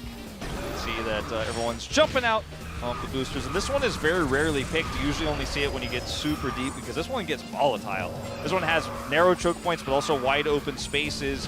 The jump from the start prevents you from actually doing early cuts to actually build nitro, so a lot of players don't like this track, but it's going to be the track of choice. HyunSu in 1st place now. Absolutely, this is a super wide track the whole way through, as you put it, Wolf. And I feel like HyunSu, as long as he focuses on his line, he's going to be able to take this away because there's not a lot of room for these players to pressure to rank 1. They're too busy being clumped up right now. Yeah, there's a lot of U-turns. Like, the early parts gets wider and then narrow, the wider the narrow, but then it gets pretty open over here. And when you go to these turns like this one, you don't have a lot of agency as the player's trying to pass here because it's so wide open. It's hard for you to make your mark known, and without actually colliding with the other players are going to take the same efficient turn. So you either play safe and lose speed, or you play risky and collide. So getting an early advantage, like you say, is so important. However, JJONG is actually suddenly going to skyrocket forward here into 1st. Duzzi has that additional nitro here. Let's see if JJONG can build one up. 100 meters to go, and Duzzi will take it. Yeah, Duzzi, he's going to get 50 points off of that one. All he needed there was a 2nd place finish, but no, he's going to come in 1st place, and that is going to solidify his standings in the group 1st place as well. And JJONG will also be able to take, with that podium 2nd place finish, the qualification here over Most. It looks like, as long as we get the full calculation, it does appear that he is going to be able to take a massive lead. Most at -1, so that does it. So we do have our clear and defined top 4 and our eliminated players. And Most, he had a very good 1st season as a rookie player here. He, Joker, Spell, and HyunSu will be eliminated. HyunSu really having a rough night here. Uncharacteristically weak performance, but what can you say? It's a tough group. And JJONG, he bounced back in a big way. Duzzi, his teammate, will take 1st. SUNGBIN, HoJun will be advancing. And HoJun will actually get that opportunity to potentially play in his 1st KDL preseason finals if he wins that matchup, of course, in the final part of round of 16. Super exciting for our 4 players here, HoJun and SUNGBIN, each representing their team, and it's nice to see that the Seongnam ROX duos, they're able to make it up together. And we saw the relief on Duzzi's face when he was able to finalize the race on that one. He was really focused down to the last track, and I feel like that's what really won him that last race. Yeah, I agreed. Rio Data Nitro is so crazy too. It's one of the toughest ones to really fully, properly map out, especially when you're not ahead the whole time. As yeah, here are our results, just to read them off one more time. Most, Joker, Spell, and HyunSu are eliminated. Duzzi takes first place. We'll have that first seed moving into the final match. First part of the second seeds, of course, SUNGBIN, HoJun, and JJONG will move on. And that final match is such a stacked group. And honestly, these results, they're not that surprising. I'd say HyunSu underperformed. Most, I think he played very well, but he wasn't able to clutch, you know, like a rookie often struggles to do. Joker was one of the underdogs. He didn't make it through. I guess the one thing that feels like it kind of goes against expectations is Spell, because he had such a great start. It really looked like, man, he's actually going to come out as one of the dark horses. He's actually getting out of this group, and he looked really good until, unfortunately, he didn't. Absolutely. The consistency was what set apart the top 4 of the losers match today. Unlike the winners match we've had yesterday where it was close the whole time till the end. And it must be scary for these guys in the losers match to go up now against even stronger competition because already today was so fierce. It really was. And, you know, I still have to mention and let everyone knows this, but it's preseason, right? So still trying to figure things out, still developing as players, a lot of these people. But most, you know, he came in as one of the most hyped, you could call him like a solo queue player, right? He's not on a professional team. He's not playing in the team league at all. He is a new talent that everyone has seen because he's rocketed up through leaderboards, held a lot of records, etc. But he played very well tonight, unable to move on. But I think we have not seen the last of this new and up-and-coming player. That is going to do it for us, though, for the week. Thank you so much, Peter, for joining me. And it has... Oh, sorry, match results. I'm sorry. Yeah. We're gonna take a look at the results. We still got to look at those a bit more. Don't worry, guys. We're not going anywhere. We'll be taking a look at the match results. We'll be going somewhere later, but... why don't you tell everybody what happened in this first Team League match, Peter? Yeah, I mean, it was a crazy day, Wolf, and it started off all right here. Sensation versus Kwangdong Freaks. What a matchup, and it is such a storyline for Sensation being able to take that win against a team like Kwangdong Freaks, which solidified their placement in the postseason. Yeah, very... I wouldn't call it an upset necessarily, but I think it was a very important win. Kwangdong Freaks were trending downward a little bit after that last loss.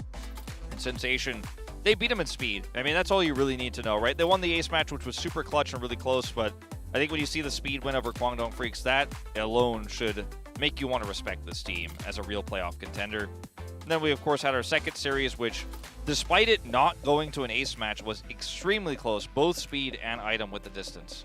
Yeah, it was really about momentum swinging both ways, but in the end, it swung in the path of Liiv SANDBOX more, and I'm sure Liiv SANDBOX were overjoyed as we saw them cheer on stage that they didn't have to go to ace match, and they're able to solidify their first place in the standings now. Yeah, so we do have a few more team matches left to play. Yeah. Next week, of course, we'll be finishing off the regular season. You could see that any team that's played 7 in here is actually done, being Liiv SANDBOX and Showtime, but the rest of the teams will still have matches to play. And, I mean, you know, we have our playoffs decided, of course, but still movement can happen, as this is crazy. So, final match players here, Duzzi, HoJun, SUNGBIN, and JJONG, and then, of course, Jimin, Ding, World, and Spear are waiting in the final. So, the players on the top of the winners match who do not have a finals next to their name, Cool, Looning, Hero, and Neil, will also be meeting those players on the bottom side. That's going to be the last round of 16 group, so it's pretty insane. Can you imagine, Wolf, Neil, Cool, Hero, and Looning coming down to meet you? It's like the final boss. You're moving up in that list of bosses. But it's not even the final boss, because it's like the final boss before the final boss that you have to play. These are going to be the matches on Wednesday. Goodness. So that second match, Kwangdong versus ROX, is huge for seeding for the playoffs. And yeah, Aura can play spoiler a little bit to Sensation. I think even though Aura is statistically eliminated from playoffs, Sensation versus Aura should be a very good match. I'm really looking forward to that one. Seraphic and Potential fighting for standings on the bottom. And keep in mind that if Seongnam ROX wins against Kwangdong Freaks with a nice round differential, they will once again take back first place against Liiv SANDBOX in the standing. So it is going to be a nice boost of confidence for them if they secure that. Yeah, it's a really important matchup, absolutely. So that is going to be our matches on Wednesday. Of course, will be further matches on the weekend, but that's our Team League only day here at the KDL. Of course, the solos will resume when we get to the weekend. So thank you guys so much for watching. Thank you for joining me, Peter. For the rest of you guys, we will see you on Wednesday for those 3-team matches.